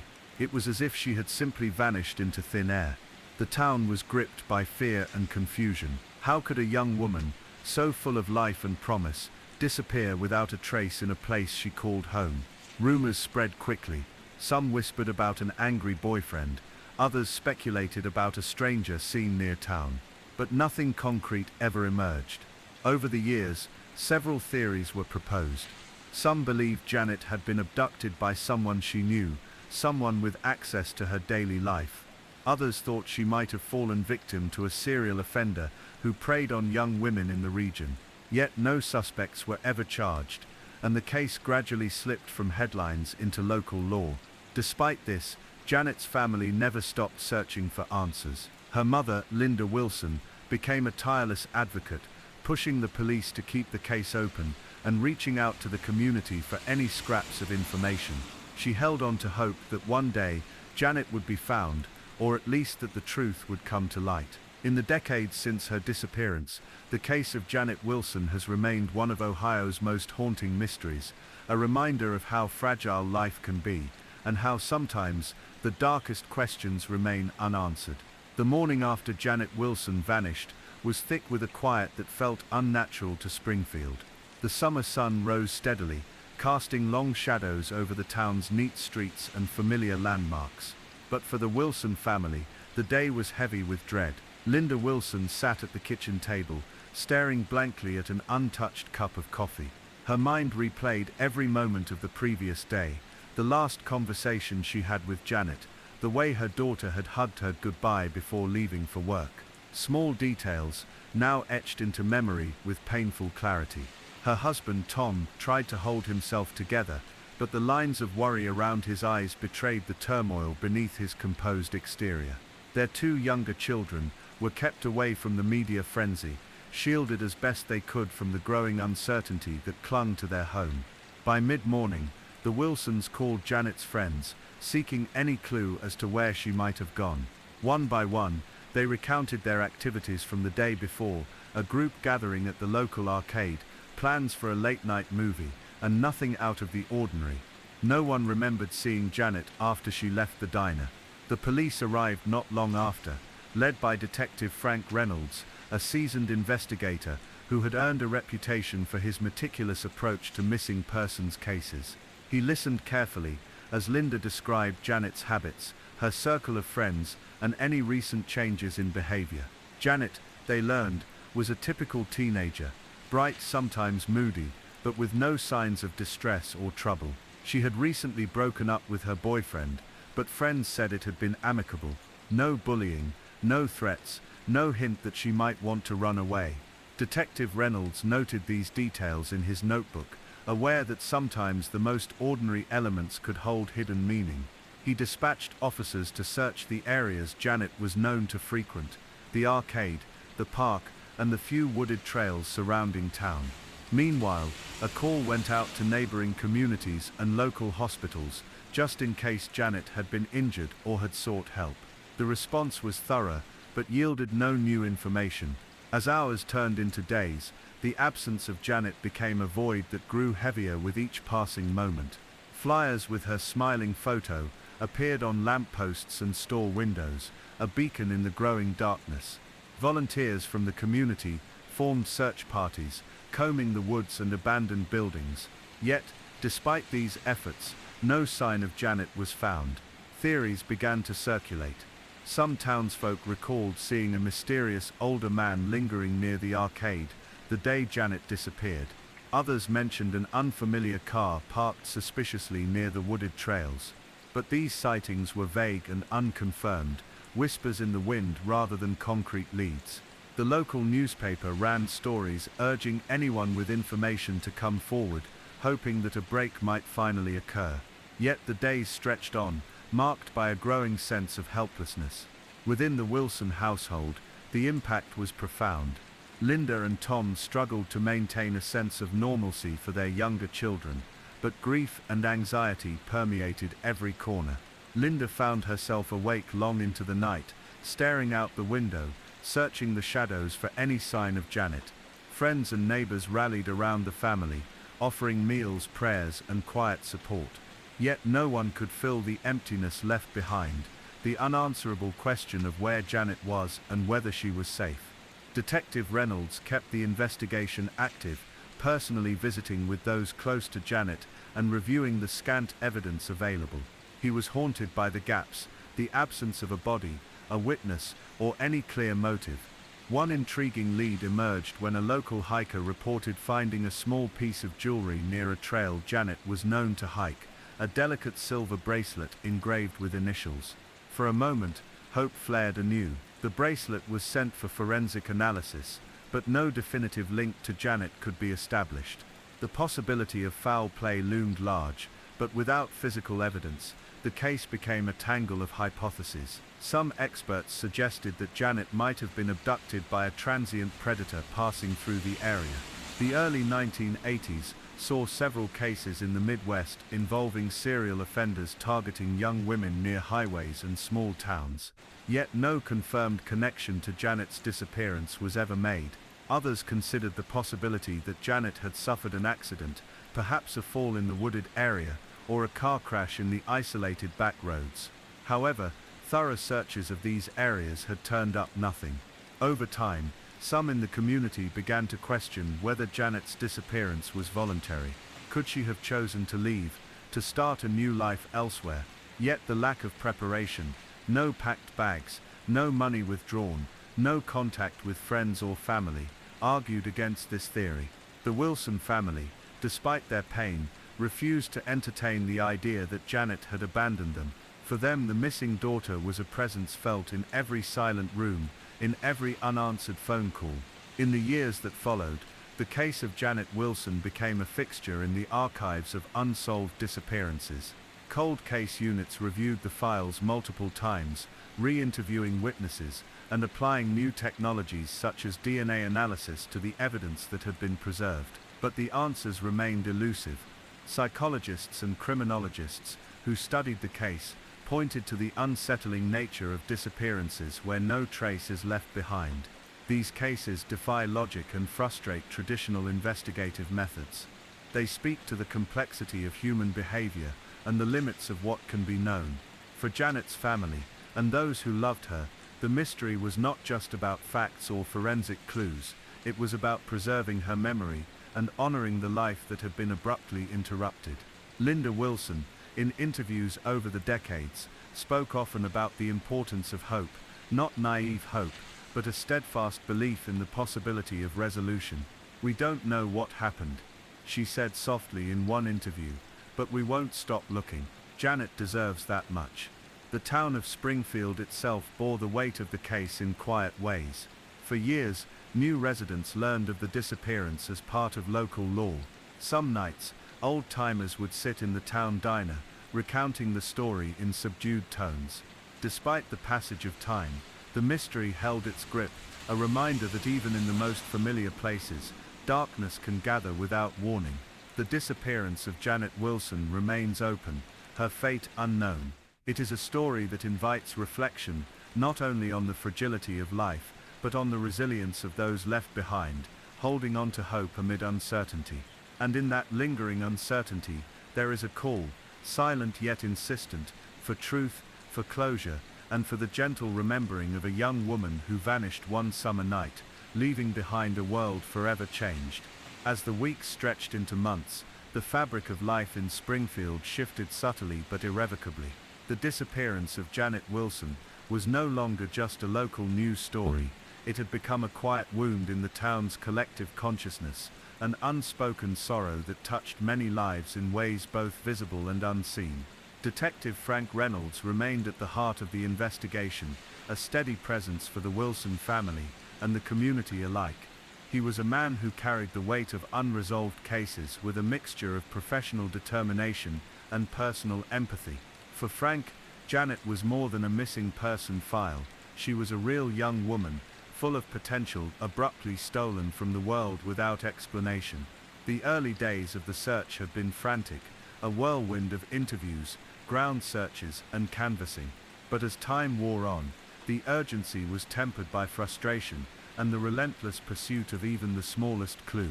One detail that lingered in Frank's mind was the report from a jogger who claimed to have seen a figure near the edge of the woods the morning Janet disappeared. The witness described a man in his 40s or 50s, tall and wearing a baseball cap, who appeared to be watching the trail rather than passing through it. The description was vague, and no one in town recognized the man. Yet this fleeting image haunted the investigation. Frank often pondered the psychology behind such a disappearance. How could someone vanish so completely? Theories swirled in his mind: abduction, accident, voluntary disappearance, but each had flaws, gaps that no evidence could fill. Meanwhile, in the Wilson household, life was marked by a persistent ache. Linda found herself caught between hope and despair. She clung to the possibility that Janet was alive somewhere, waiting to come home, yet each day without news deepened the chasm of uncertainty. She started attending support groups for families of missing persons, finding solace in shared stories and the quiet understanding of those who knew the sting of unanswered questions. Yet, even in this community, the case of Janet Wilson stood out for its mysterious absence of evidence. One evening, nearly 6 months after Janet's disappearance, a letter arrived at the Springfield police station. It was postmarked from a neighboring state, and inside was a brief, handwritten note: "I know what happened to Janet Wilson. Meet me at the old mill tonight at 9 p.m. Come alone." The letter was unsigned, the handwriting hurried but legible. Detective Reynolds was cautious. Letters like these had appeared before in other cases, often hoaxes or desperate attempts to reopen attention. Still, the note was treated seriously. Frank decided to attend the meeting, taking along a small team hidden nearby for backup. The old mill was a crumbling structure on the outskirts of town, long abandoned and shrouded in weeds. As the clock approached 9, a shadowy figure appeared near the entrance. Frank called out softly, asking the person to identify themselves. The figure stepped forward, an older man, face lined with age and worry. He introduced himself as Harold Myers, a reclusive local who had lived on the edge of town for decades. Harold claimed to have seen something the night Janet disappeared, but had been too afraid to come forward until now. According to Harold, on the evening of July 15th, he had been walking his dog near the woods when he noticed a car parked near the trailhead. He had seen a man arguing with a young woman. He assumed it was Janet, but couldn't hear the details. Harold said he had felt uneasy and left without intervening, a decision he regretted deeply. Detective Reynolds and his team pressed Harold for more information. Did he recognize the man? Could he describe him? Harold's answers were vague, but consistent. The man was middle-aged, about 6 feet tall, wearing a dark jacket and a baseball cap pulled low. Despite the new lead, the information was frustratingly limited. Harold could not provide a name or a clear description. The police searched the area around the mill and the trailhead again, hoping to find something overlooked before. They found a discarded cigarette butt near the spot Harold described, which was sent for forensic testing, but the results were inconclusive. No DNA matches in the system. The lead was a reminder of how fragile evidence could be in such cases, how easily moments and memories slipped through the cracks of time. As the investigation continued, the community's anxiety grew. The school where Janet had been a student held vigils, candlelit gatherings where friends and classmates shared memories, their voices soft but heavy with loss. Janet's best friend, Emily, recalled the last time she had seen her. They had talked about college plans, dreams of escape from the confines of small-town life. Emily's grief was tinged with guilt. She wondered if she could have done more to protect her friend. The psychological impact on those close to Janet was profound. The unanswered questions gnawed at them. Was Janet scared? Was she hurt? Was she even alive? Dr. Marlene Hayes, a clinical psychologist specializing in trauma, explained that families of the missing often experience what she called ambiguous loss, a type of grief complicated by uncertainty. It's a unique kind of suffering, she said in a later interview. Not knowing what happened denies closure. Families live in limbo, caught between hope and despair. It affects every aspect of their lives: mental health, relationships, and their sense of safety. The Wilsons embodied this struggle. Tom found solace in work, burying himself in his job to distract from the void at home. Linda, meanwhile, became an advocate for missing persons awareness, channeling her pain into activism. Her public speeches called for better resources for families and law enforcement, emphasizing the need for empathy and persistence. But beneath the public face, the private sorrow remained. One quiet autumn afternoon, nearly a year after Janet disappeared, Linda found a box in the attic labeled simply Janet. Inside were school projects, photographs, and letters, tangible remnants of a life interrupted. She spent hours holding each item, letting memories wash over her, the laughter, the plans, the ordinary moments now transformed by loss. It was in these quiet times that the weight of the unknown pressed most heavily. The missing moments, the last night, the vanished hours were impossible to reclaim. Detective Reynolds, too, grappled with the case's elusiveness. Despite his best efforts and years of dedication, Janet's fate remained a shadow just beyond reach. He reflected often on the fragility of justice in such cases, where time erodes evidence and memories fade. Still, he held on to a fundamental belief that no case is ever truly closed until every stone is turned.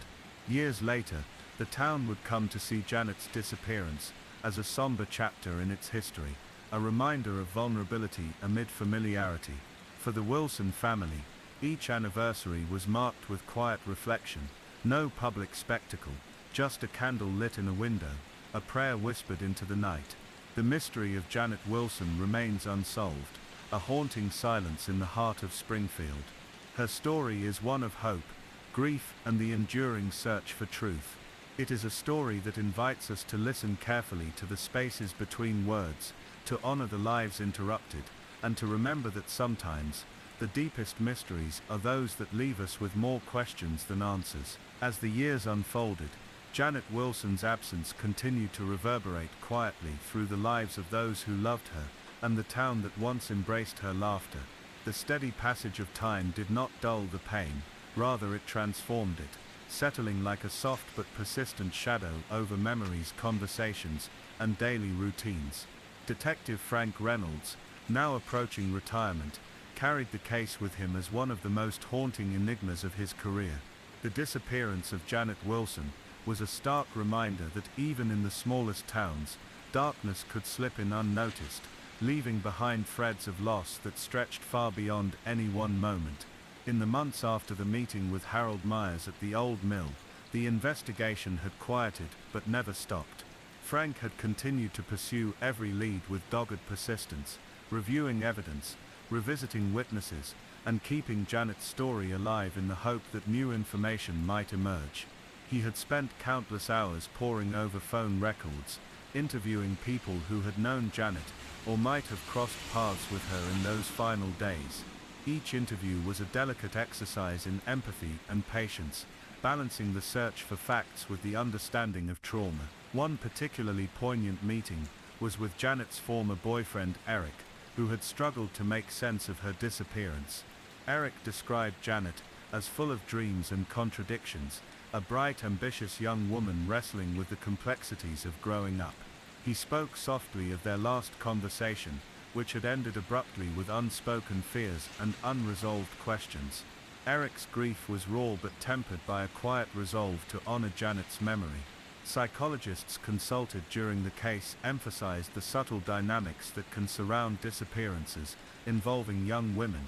They pointed to the complex interplay of vulnerability and resilience, the social and familial pressures that shape decision-making, and the often unseen threads of coercion or control that may weave through such stories.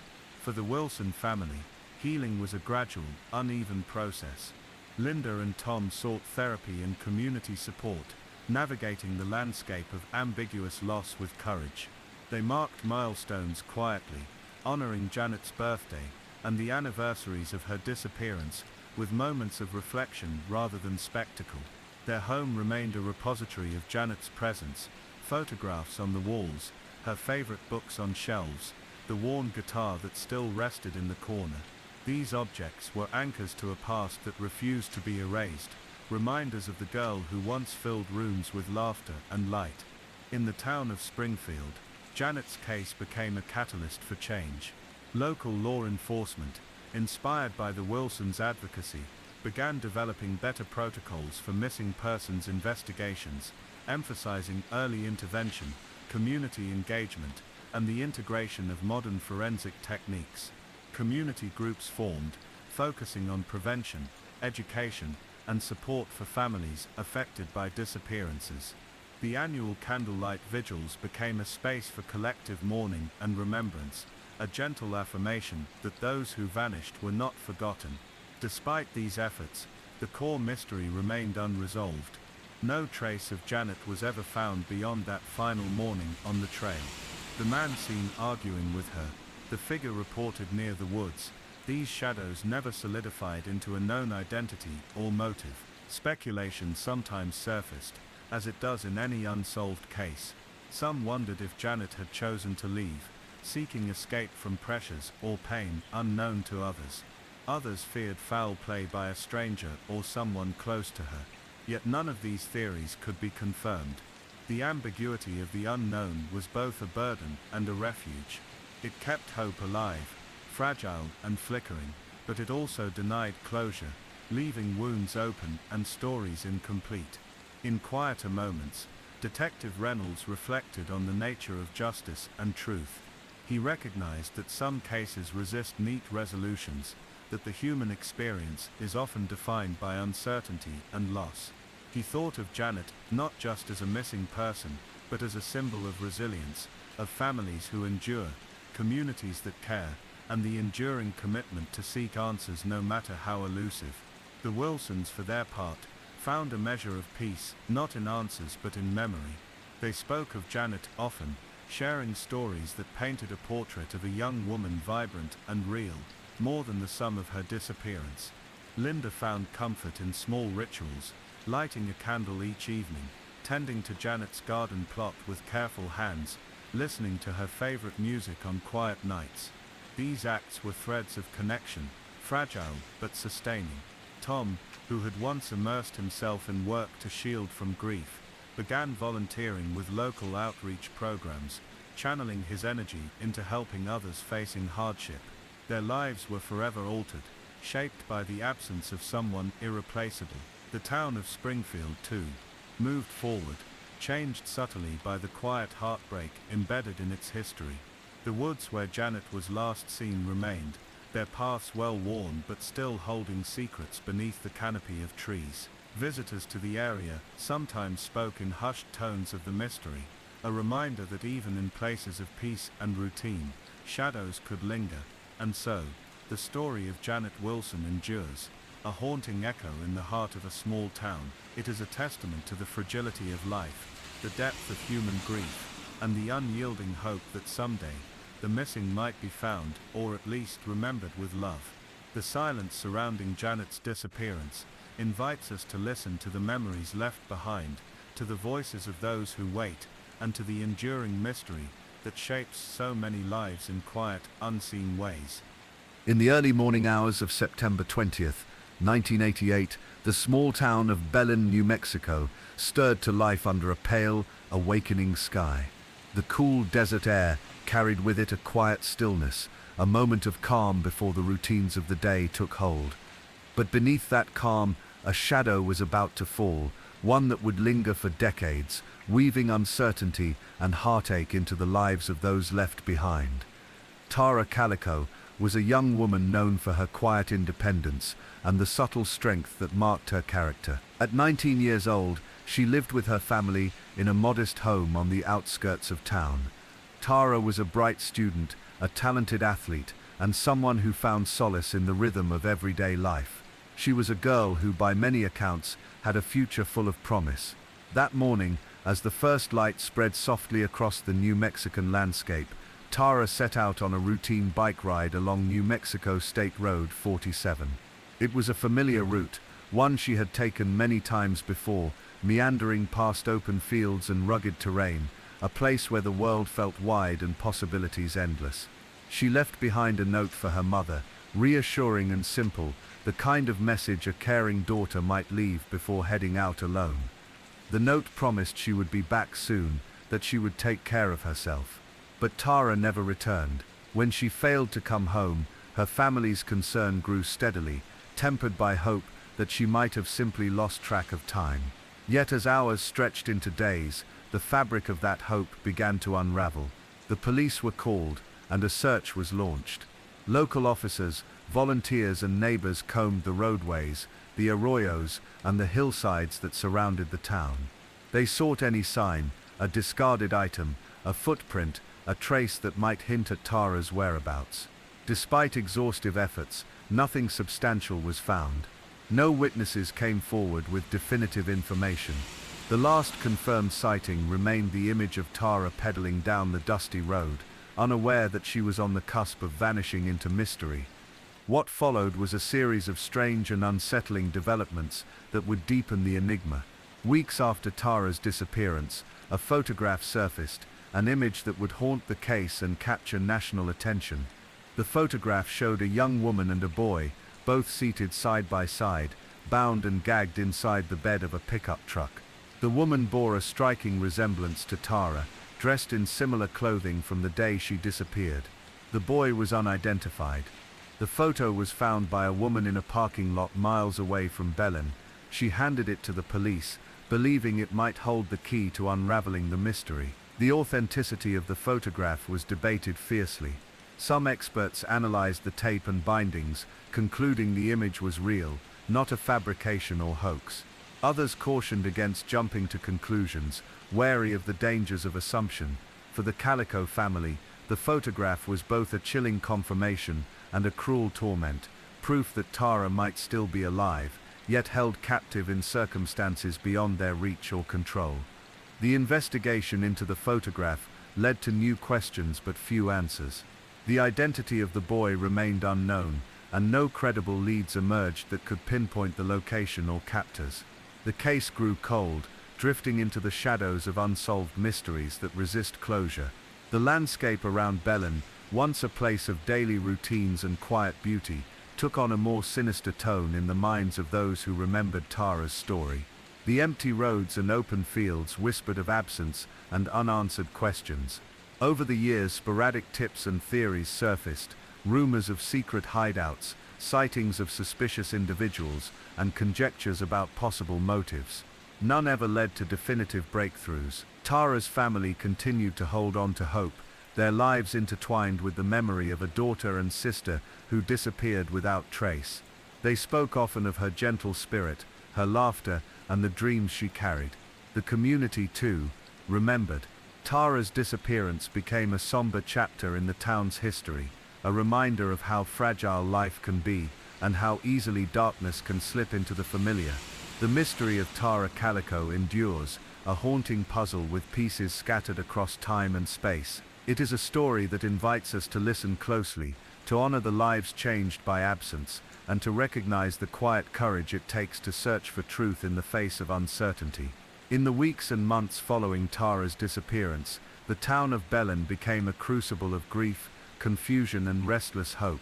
The familiar rhythms of daily life were disrupted, as neighbors and friends struggled to comprehend how someone so young, so full of promise, could vanish without a trace. Tara's family, particularly her mother, Pat Calico, became the focal point of the community's concern and compassion. Pat's grief was profound, yet beneath it lay a quiet determination that never wavered. She refused to let her daughter become just another unsolved case, a statistic swallowed by time.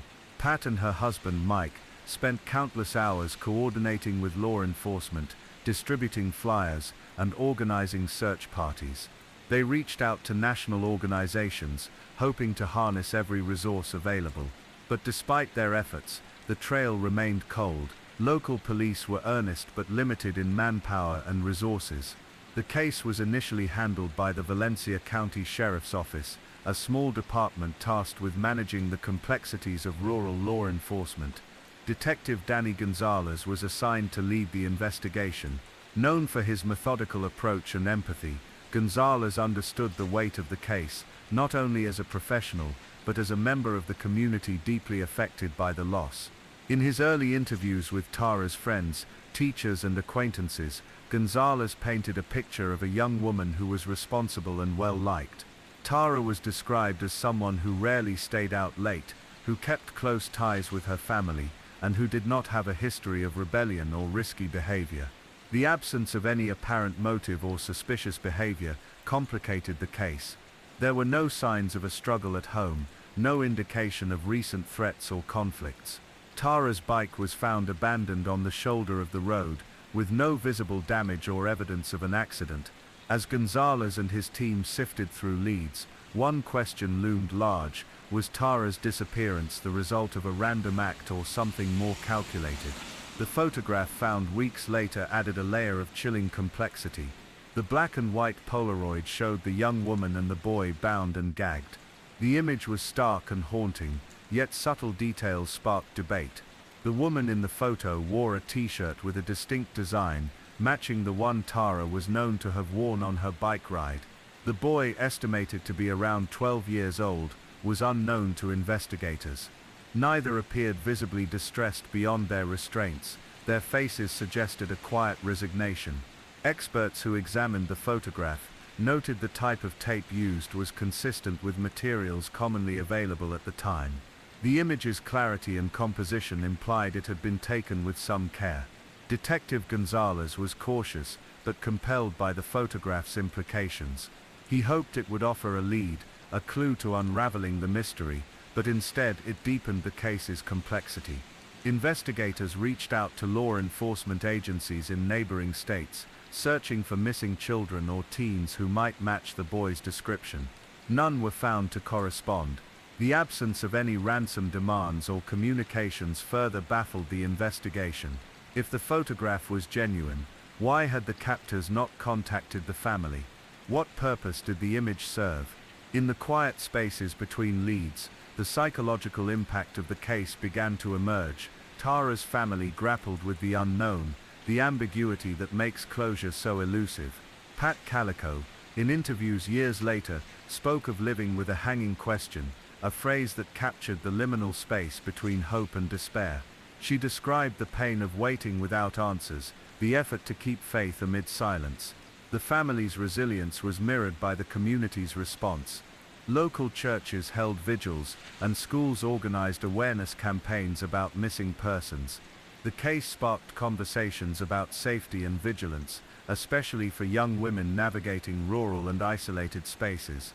Tara's disappearance also underscored the limitations of the era's investigative tools. In 1988, DNA testing was in its infancy, and communication technologies were far less advanced than today. This technological gap constrained the search for clues, leaving investigators reliant on physical evidence and eyewitness accounts. As years passed, the case gradually faded from national headlines, but never from the hearts of those who cared.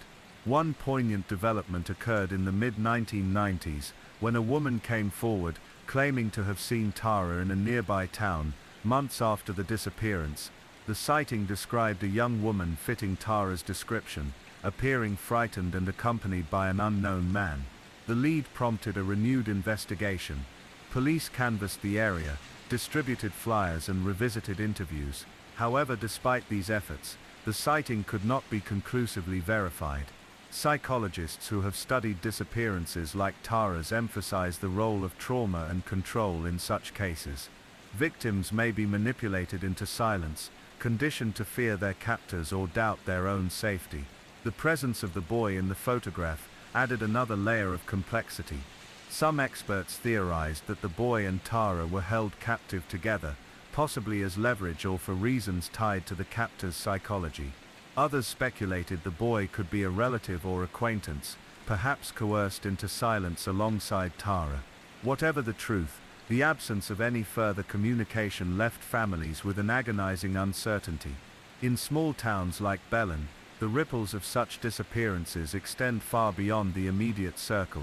Schools feel the impact, friendships are marked by caution. Parents confront fears that were once distant abstractions. For Tara's younger sister Kristin, the loss was particularly profound. She grew up in the shadow of her sister's absence, her own life shaped by the questions left unanswered. Kristin has spoken publicly about the importance of remembering Tara not only as a missing person, but as a sister, a daughter, and a young woman whose life was full of potential. The case's enduring mystery invites reflection on the nature of disappearance itself, how it fractures time, space, and memory. The ordinary act of riding a bike became a poignant symbol of loss, a moment suspended forever on the edge of what was and what might have been. Despite the decades that have passed, the Calico family's commitment remains unbroken. They continue to advocate for missing persons, raise awareness, and seek justice. Their journey is a testament to the resilience of the human spirit, the power of hope, and the profound impact one disappearance can have on a community. The road where Tara was last seen remains a silent witness to the past, its quiet stretches a reminder that some stories do not end with answers, but with the echoes of a life forever missing. As the years slipped by, the search for Tara Calico became a quiet, enduring presence, one that shaped the lives of those who loved her and resonated beyond the borders of Belen, New Mexico. The initial frenzy of news coverage faded, replaced by a steady, persistent hope that refused to be extinguished. The Calico family, at the center of this unrelenting quest, adapted to a life defined by uncertainty. In the absence of concrete answers, they cultivated a routine of remembrance and advocacy, channeling their grief into purpose. Pat Calico, who had been an active participant in the early searches and investigations, emerged as a determined advocate for missing persons' rights. She understood better than most the toll that disappearance takes, not only on those lost but on the family members left behind, suspended in a liminal space between hope and despair. In the early 1990s, advances in forensic technology began to offer new possibilities. DNA testing, though still in its infancy, held the promise of identifying remains or confirming identities in cases once thought unsolvable. The Calicos submitted DNA samples, hoping that if Tara's remains were ever discovered, identification would be possible. Law enforcement agencies, too, incorporated these emerging technologies into their procedures. Though no remains or physical evidence connected to Tara had surfaced, the hope that one day science might provide answers remained. Despite the lack of definitive leads, the investigation never officially closed. The Valencia County Sheriff's Office maintained the case as active, periodically reviewing tips and reassessing information. Detective Danny Gonzalez, who had led the initial investigation, remained deeply affected by the case. Years after Tara's disappearance, he reflected on the challenge of searching for a missing person without a clear direction. Cases like this, he said in a later interview, are heartbreaking because they don't fit the usual patterns. There's no clear motive, no suspects, you're left with fragments and questions. One of the most puzzling aspects remained the mysterious photograph taken shortly after Tara's disappearance.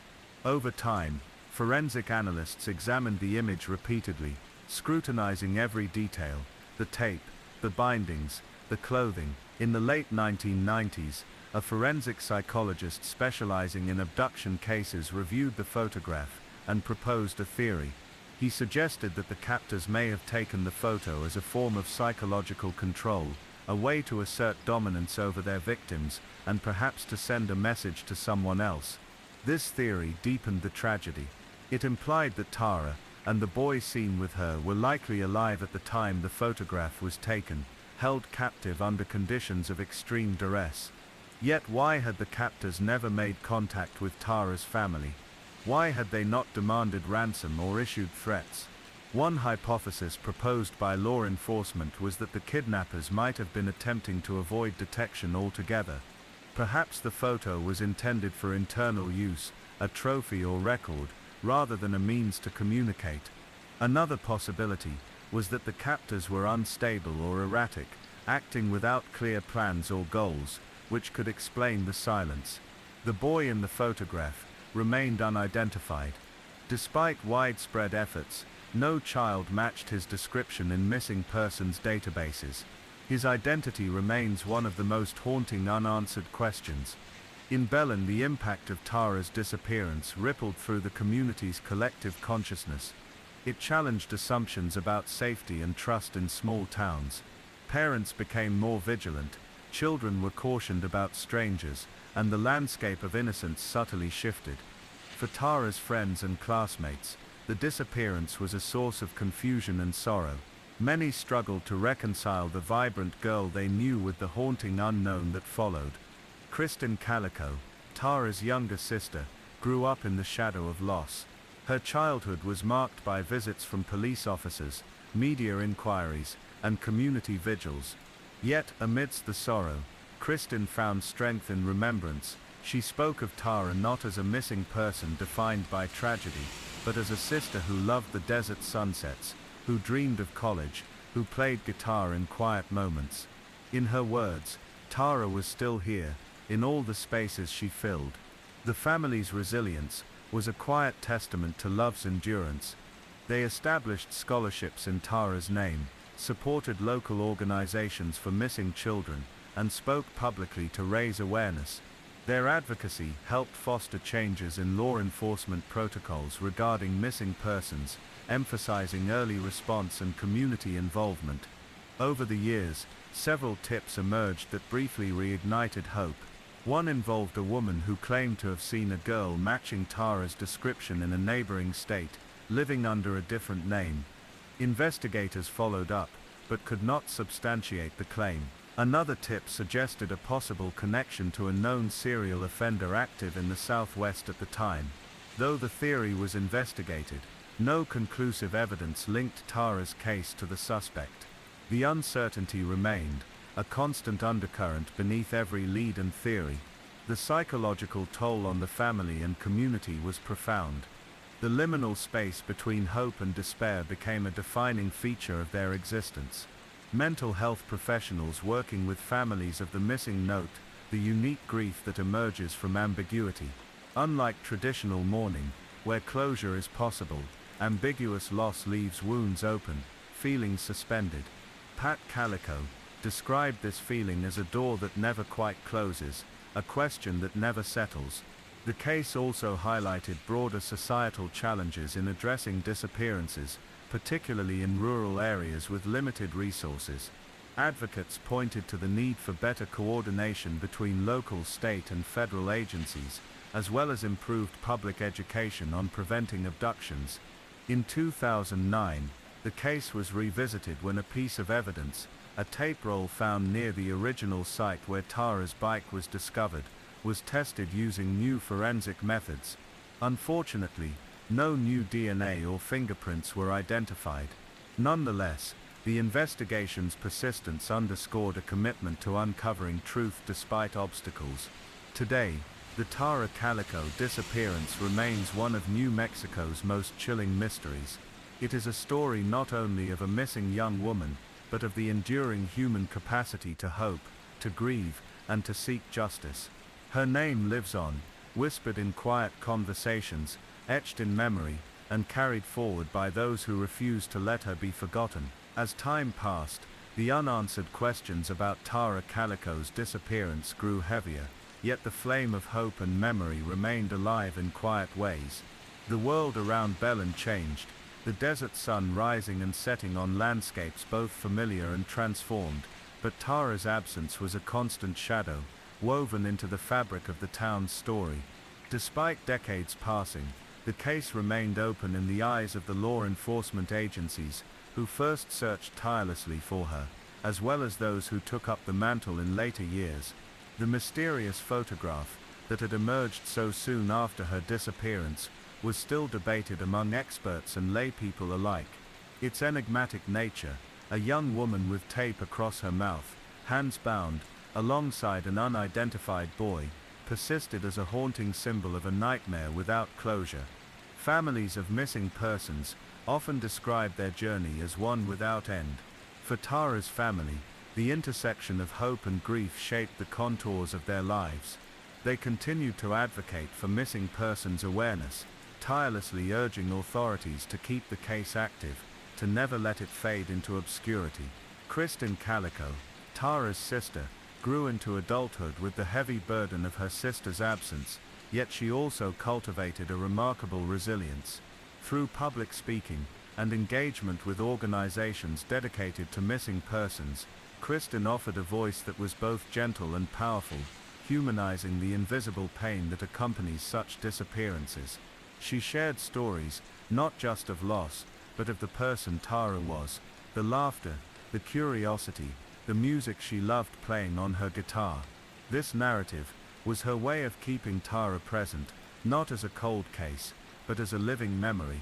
The emotional toll of ambiguous loss, a grief without a body, without certainty, had a profound impact on the Calico family.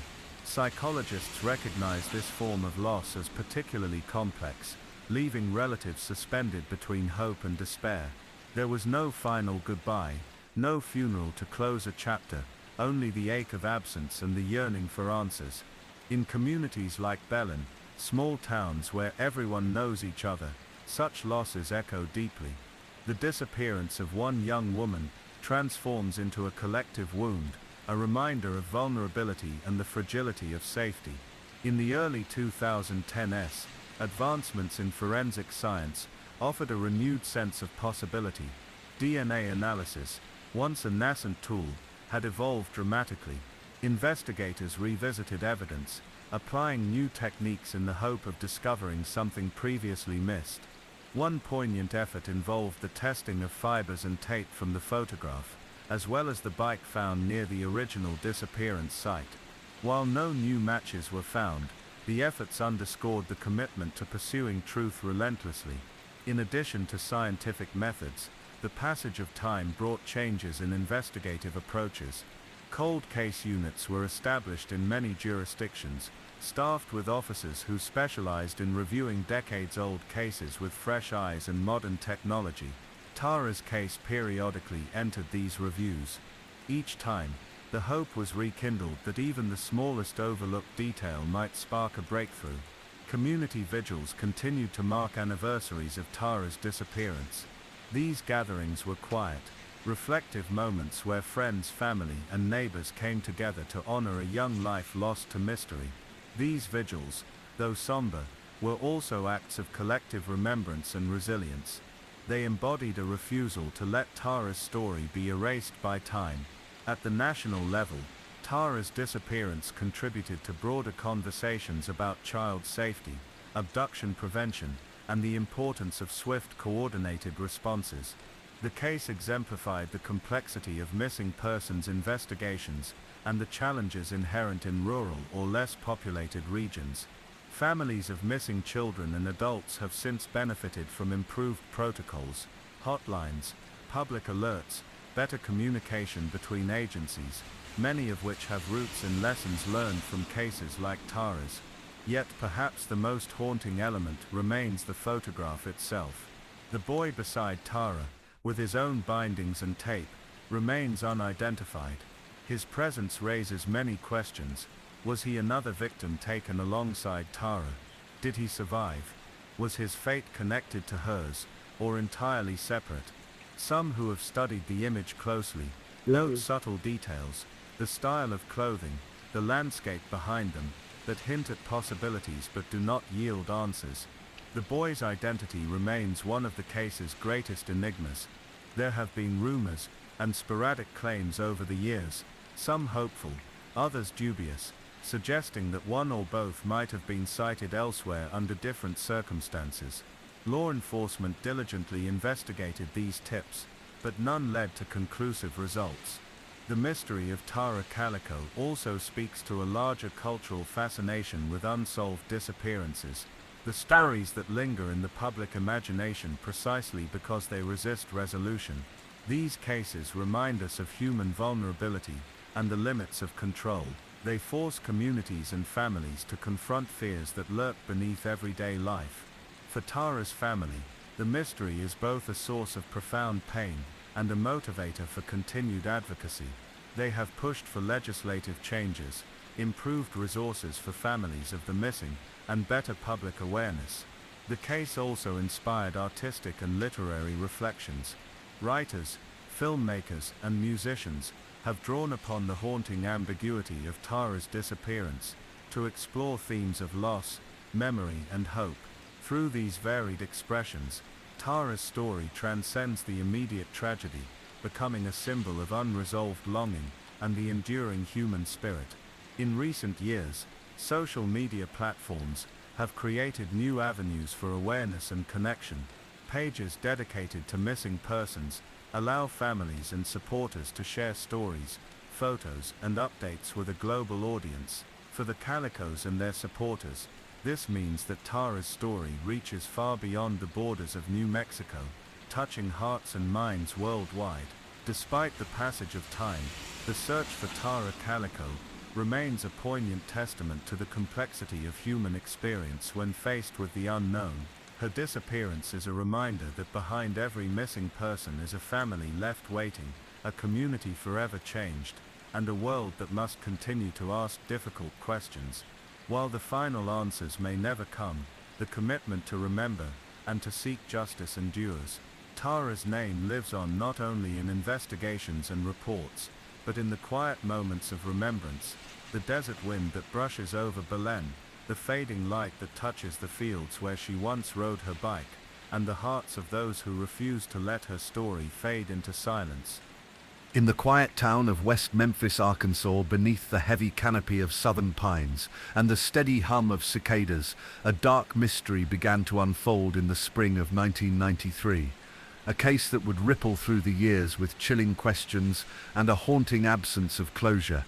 On May 5th of that year, 3 8-year-old boys, Stevie Branch, Michael Moore, and Christopher Byers, ventured out for what was meant to be an ordinary afternoon of play near a wooded area known locally as Robin Hood Hills. They never returned.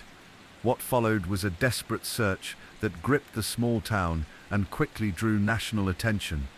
The boys were found days later, their bodies discovered in a shallow creek bed, bound with cords and bearing signs of a brutal and unfathomable violence. The horror of the scene shocked a community steeped in the rhythms of quiet, everyday life. Parents grieved publicly and privately. The local police launched an investigation that would become one of the most controversial and scrutinized in American true crime history. From the beginning, the case carried with it an air of deep unease, not only for the violence inflicted on such young children, but for the questions left unanswered. Who could commit such a crime? What was the motive? And why, despite numerous confessions, retrials, and appeals, does the truth remain elusive? The story that followed would come to be known as the West Memphis 3 case, and its shadows would stretch far beyond that spring, weaving into conversations about justice, fear, and the sometimes fragile line between guilt and innocence. At the time, West Memphis was a town of roughly 35,000 people, nestled in a region where old traditions and new tensions quietly coexisted. The children's disappearance struck at the heart of a community that prized safety and familiarity, revealing the fragile undercurrents that sometimes swirl beneath even the most placid surfaces. The police investigation initially focused on a local man named Jesse Miscali Jr., a teenager with an intellectual disability. Under intense interrogation, he gave a confession, one that he later recanted, and which many believed was coerced. His confession included disturbing details of occult rituals and satanic practices, reflecting the era's widespread fears of satanic panic, which influenced public perception and law enforcement approaches. Alongside Miscali, 2 other teenagers, Damian Eccles and Jason Baldwin, were arrested and convicted, largely on circumstantial evidence, community suspicion, and their outsider status. Eccles, in particular, was singled out due to his interest in occult symbolism, Gothic music, and his unconventional appearance. The trials were swift and divisive. Supporters of the 3 young men argued that they were victims of prejudice and moral panic, while many others believed the convictions represented justice for the lost boys. In the decades that followed, The West Memphis 3 case became a symbol of miscarriage of justice for some and an unresolved nightmare for others. New evidence emerged, including DNA testing, that failed to link the 3 men to the crime scene. Advocates pointed to inconsistencies in the prosecution's case and the flawed nature of the original investigation. Over time, documentaries, books, and public campaigns raised awareness, drawing attention to the potential wrongful conviction and igniting debates about the nature of truth, evidence, and the court of public opinion. The emotional weight of the case was carried not just by the families of the accused, but most poignantly by the families of the victims, the 3 boys whose lives were so abruptly stolen, leaving only painful memories and unanswered questions. The grief of losing a child in such a violent way is an unimaginable burden. For the Branch, Moore, and Byers families, the absence of clear answers compounded the anguish, transforming their mourning into a search for meaning amid confusion. Though the West Memphis 3 were eventually released in 2011 after entering Alford pleas, acknowledging that prosecutors had enough evidence to convict them while maintaining their innocence, the mystery of who truly committed the murders remains. The case lingers in the shadows, a chilling reminder of how fear, misunderstanding, and human frailty can intertwine to create tragedy not easily untangled. In the stillness of the Arkansas woods, beneath the whispering trees and the slow, relentless passage of time, the questions remain, silent, persistent, and profound. Who took Stevie, Michael, and Christopher from the light of childhood into an unspeakable darkness? And will their story ever find the justice and peace their families seek? The echoes of that spring in West Memphis continue to reverberate, challenging us to listen closely, to question carefully, and to hold space for the truths still waiting to be uncovered. In the years following the tragic discovery of the 3 boys' bodies, West Memphis became a focal point, not just for grief, but for a national conversation about justice, fear, and the pitfalls of prejudice. The initial shock gradually gave way to a complex and layered narrative, where every new detail unearthed seemed to deepen the mystery rather than resolve it. The investigation itself had been hampered by what many would later identify as fundamental flaws. At the time, law enforcement was under enormous pressure to solve the case quickly. The brutal nature of the crime and the young ages of the victims stirred widespread panic. Amid this atmosphere, the desire for swift answers sometimes blurred the lines between fact and assumption. Jesse Miskelly Jr., who was arrested first, was a young man with an IQ reported to be just over 70, placing him on the borderline of intellectual disability. His interrogation lasted several hours without the presence of a lawyer or guardian, during which he confessed to the murders in a rambling and inconsistent statement. His confession included references to satanic rituals, drinking blood, and a cult, but it was riddled with inaccuracies and contradictions. The confession was a linchpin for the prosecution, despite questions about how reliable it was, given Jesse's mental capacity and the coercive nature of the interrogation.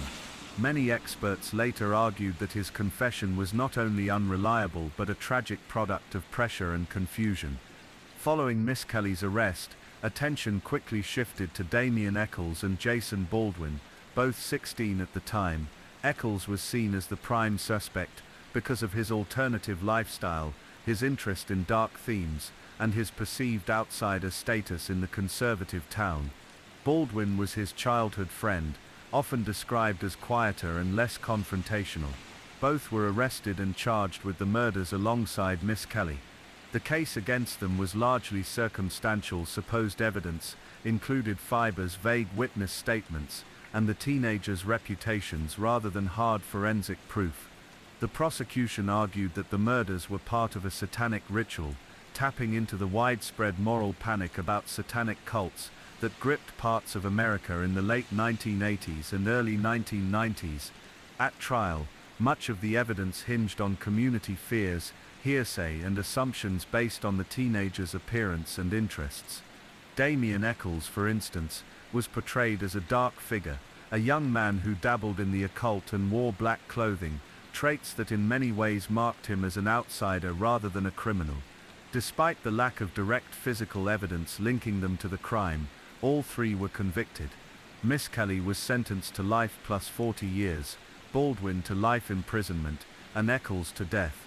The families of the victims endured years of agonizing grief, while the three young men faced long sentences in prison, their lives dramatically altered by the convictions. Public opinion remained sharply divided. Many believed the teenagers were guilty, while others, including a growing group of activists and legal experts, saw the case as emblematic of injustice driven by fear and prejudice. Over the years, doubts about the case grew. New investigations revealed that key evidence had been overlooked or mishandled. Forensic analysis, including DNA testing, failed to match any of the three men. In fact, DNA found at the crime scene did not link to any of the accused, but instead pointed to other, unidentified individuals. Documentaries and books, including the influential film Paradise Lost, brought widespread attention to the case. The film portrayed the accused as victims of a flawed justice system, emphasizing their youth and the community's rush to judgment.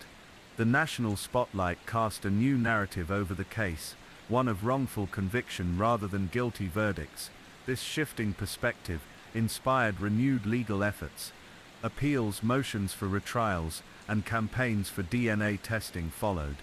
In 2011, after nearly 2 decades behind bars, the West Memphis Three were released through an unusual legal arrangement, the Alford plea.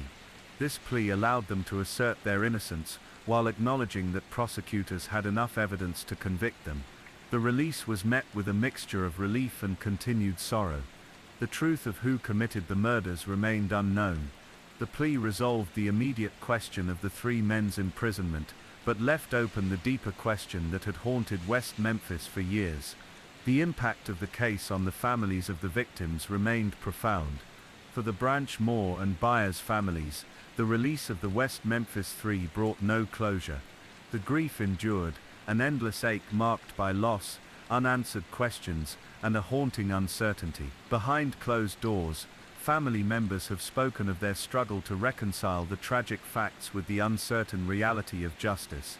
Some hold on to hope that one day the true perpetrator might be found, while others have wrestled with the painful reality that justice may remain forever elusive.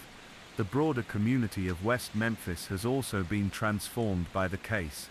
What was once a quiet town, grappling with an unfathomable tragedy, became a symbol of the dangers of rush judgment, the consequences of fear, and the complexities of human justice. The story of the West Memphis Three stands as a somber reminder of how human lives are affected by not only the acts of violence themselves, but by the societal forces that shape the responses to those acts, forces of fear, prejudice, and sometimes desperation for answers. Yet the mystery endures. The forests near Robin Hood Hills remain silent witnesses to that spring's darkness. The shadows in the trees seem to hold the lingering questions: who really did this? What was their motive? And why has justice remained just out of reach? Psychologists and criminologists have studied the case to understand not just the crime, but the societal dynamics that surrounded it. The impact of mass hysteria, moral panic, and community suspicion reveal how fragile the search for truth can be when colored by fear and bias. The young boys who lost their lives were more than just names in a case file. They were children with families, dreams, and futures. Their absence is a wound that time has not healed. Likewise, the three men convicted and later released have endured years of imprisonment, public scrutiny, and the weight of a community divided. The West Memphis Three case remains a complex, haunting enigma, a story where the line between truth and belief is blurred. It challenges us to look carefully at how justice is pursued, how fear can shape decisions, and how the human heart carries both the capacity for healing and the burden of unresolved loss. In the quiet moments when the wind stirs the pines and the world seems to hold its breath, the unanswered questions whisper through the leaves. They linger in the silence, a chilling reminder that some mysteries refuse to fade away. The release of Damian Eccles, Jesse Miscali Jr., and Jason Baldwin in 2011 was a moment of bittersweet relief for many, but it did not bring the closure most had hoped for. Although the three men walked free after nearly 2 decades behind bars, The tragic reality remained: 3 young boys, Stevie Branch, Michael Moore and Christopher Byers, were still dead, their killers unidentified. The Alford plea that led to their release was itself a complex legal instrument. By entering this plea, the 3 men acknowledged that prosecutors likely had enough evidence to convict them, even as they maintained their innocence. This legal balancing act allowed them to be freed without an official exoneration, which in turn left a lingering cloud of ambiguity over the case. For the families of the victims and the wider community, the resolution was unsettling. Justice as a clear and definitive concept seemed elusive. In the years after their release, Damien, Jesse and Jason faced the immense challenge of rebuilding their lives outside prison walls. They had lost crucial years, formative decades where they could have grown in freedom, pursued education or careers, and formed lasting relationships. The world had changed profoundly since their arrests in 1993, and they returned to a society that was unfamiliar and often unsympathetic. Damien Eccles, in particular, became a public figure in the aftermath, writing memoirs and speaking about his experiences. His writings reveal a man deeply scarred by years of isolation and the psychological torment of being branded a killer. He describes the trauma of solitary confinement, the alienation from the outside world, and the enduring impact on his mental health. His story is one not only of wrongful conviction, but of survival against overwhelming odds. Meanwhile, the question of the true perpetrator, or perpetrators, remained hauntingly open. The DNA evidence found at the crime scene, which did not match any of the 3 men, became a focal point for renewed speculation. The testing revealed the presence of multiple DNA profiles, including one from an unidentified male. This discovery opened the door to the possibility that someone else entirely was responsible. Law enforcement continued to investigate alternative suspects over the years, but no arrests were made. The case grew colder with time, the trail growing faint, obscured by the passage of decades and the loss of physical evidence. Witness memories faded, and the once vibrant hope of finding the killer diminished. One person who emerged as a person of interest was Terry Hobbs, the stepfather of Stevie Branch. In the early days of the investigation, Hobbs's alibi and behavior raised some suspicion, but he was never formally charged. Years later, after advanced DNA testing, some advocates argued that Hobbs's DNA could not be excluded from evidence found at the scene. Still, law enforcement has maintained that there is insufficient evidence to bring charges against him. The families of the victims have lived with this uncertainty, an unrelenting sense of injustice mixed with profound grief. Their pain is compounded by the lack of answers, a mystery that haunts their memories. The loss of their children is a wound that time cannot close, and the absence of a known killer leaves a silence heavy with unanswered questions. This emotional landscape is a reminder of how the criminal justice system's failures ripple far beyond courtrooms and prison cells. The ripple effects reach into the hearts and minds of families and communities, altering lives in fundamental ways. The small town of West Memphis itself has struggled with the legacy of the case. Once marked by fear and suspicion, the community has gradually come to reckon with its role in the miscarriage of justice. The case exposed the dangers of social stigma and how fear can lead to the targeting of vulnerable individuals, those who do not fit neatly into the community's expectations. Sociologists have studied West Memphis as a case study in how collective fear can distort perception and decision-making. The so-called satanic panic of the late 20th century, which fueled much of the hysteria around the case, is now recognized as a cautionary tale about moral panic and mass paranoia. This broader context helps explain how Damien Eccles, Jesse Miscalley Jr., Paulson, and Jason Baldwin became scapegoats. Their differences from the mainstream, whether in appearance, intellect or social behavior, made them convenient targets when the community sought to restore a sense of safety. In a quiet corner of West Memphis, an unassuming memorial to the 3 victims stands, a small gathering of flowers, photographs and personal mementos left by those who remember them. It is a place for mourning and reflection, a silent testament to lives interrupted. Visitors often describe a feeling of somber stillness there, as if the earth itself holds the weight of the past. The memorial invites contemplation, not only of the crime itself, but of the fragility of truth, and the complex interplay of justice, memory, and healing. The story of the West Memphis 3 case continues to resonate far beyond the boundaries of the town. It has become a symbol of the human cost of flawed investigations, the consequences of societal fears, and the enduring quest for truth.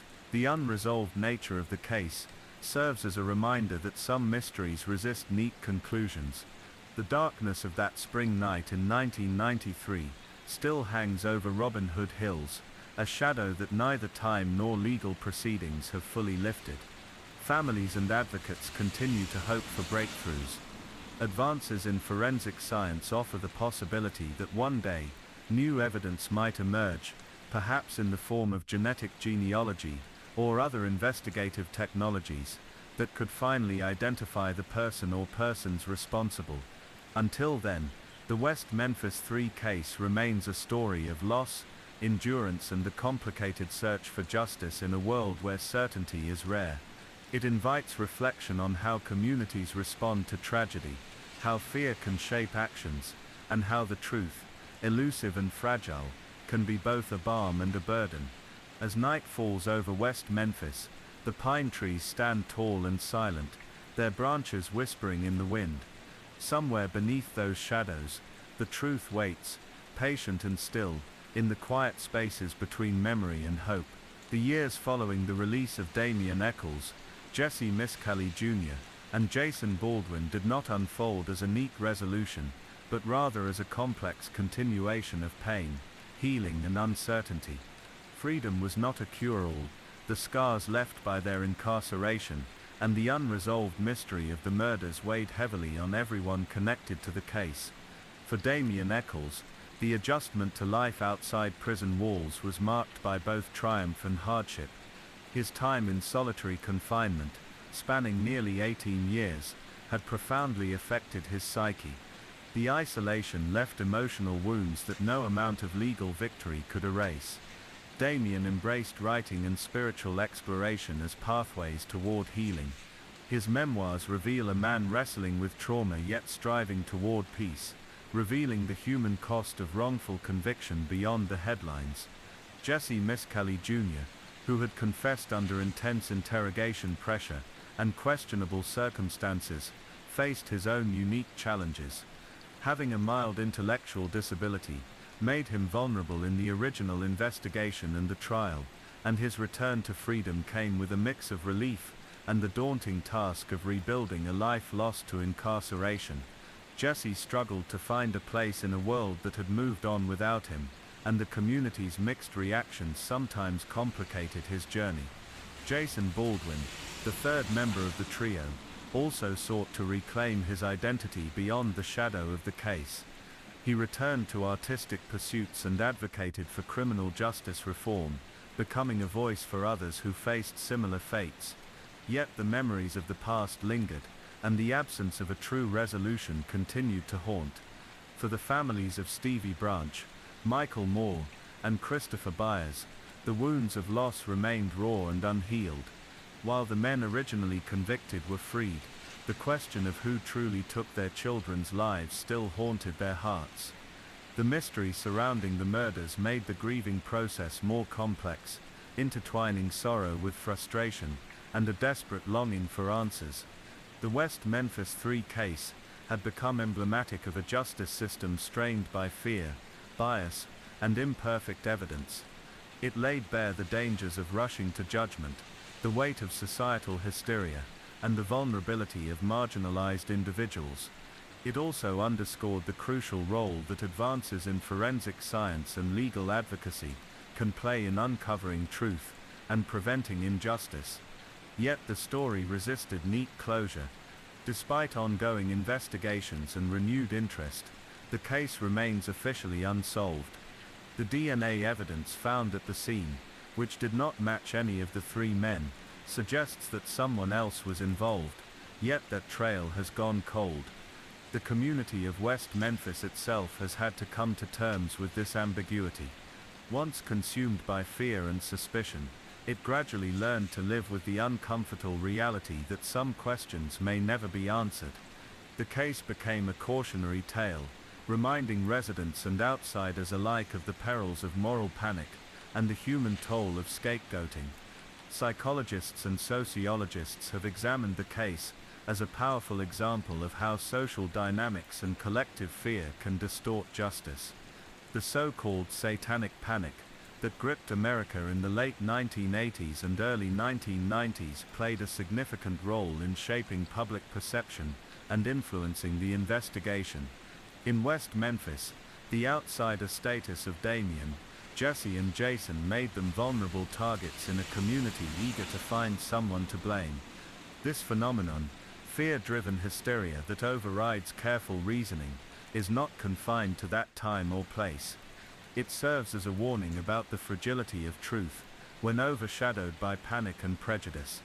Meanwhile, the victims themselves, 3 young boys whose lives were so violently cut short, remain at the heart of this story. Stevie, Michael and Christopher were each unique individuals with hopes, families and futures that were stolen. Their names have become synonymous with injustice, but it is essential to remember the fullness of their lives beyond the tragedy. Friends and family recall moments of laughter, innocence and childhood joy, reminders that these boys were more than victims. They were beloved children whose absence continues to echo through time. In the quiet hours of the night, when the world is still and shadows deepen, the unresolved questions of that spring evening in 1993 linger with a haunting persistence. The true story behind the murders remains just out of reach, obscured by conflicting narratives, incomplete evidence, and the passage of time. Yet hope endures. Advances in forensic technology, including genetic genealogy, have recently revolutionized cold case investigations nationwide. Many believe that someday, perhaps soon, these tools will shed new light on the West Memphis case and reveal the identities of those truly responsible. Activists, journalists and the families themselves continue to push for renewed scrutiny, a fresh look that might bring answers to a case frozen in uncertainty for more than 3 decades. The search for truth, though painful and slow, persists as a testament to the human spirit's refusal to accept unresolved grief. In reflecting on the West Memphis 3, we are invited to confront uncomfortable truths about fear, justice, and the cost of wrongful conviction. The case challenges us to listen carefully, to question assumptions, and to remember the humanity in everyone involved, victims, accused, families and community alike. The story remains a delicate tapestry woven from threads of sorrow, resilience, and enduring mystery. It is a reminder that justice is not always clear-cut, and that healing often requires patience and compassion. As the dawn breaks over the quiet town of West Memphis, the shadows of the past remain, but so does the fragile light of hope. In the stillness, the memory of 3 young boys lives on, urging us to seek truth and understanding in a world too often marked by haste and fear. And so the story continues, not just in court records or headlines, but in the hearts of those who remember, those who hope, and those who hold on to the belief that one day, justice may finally be fulfilled.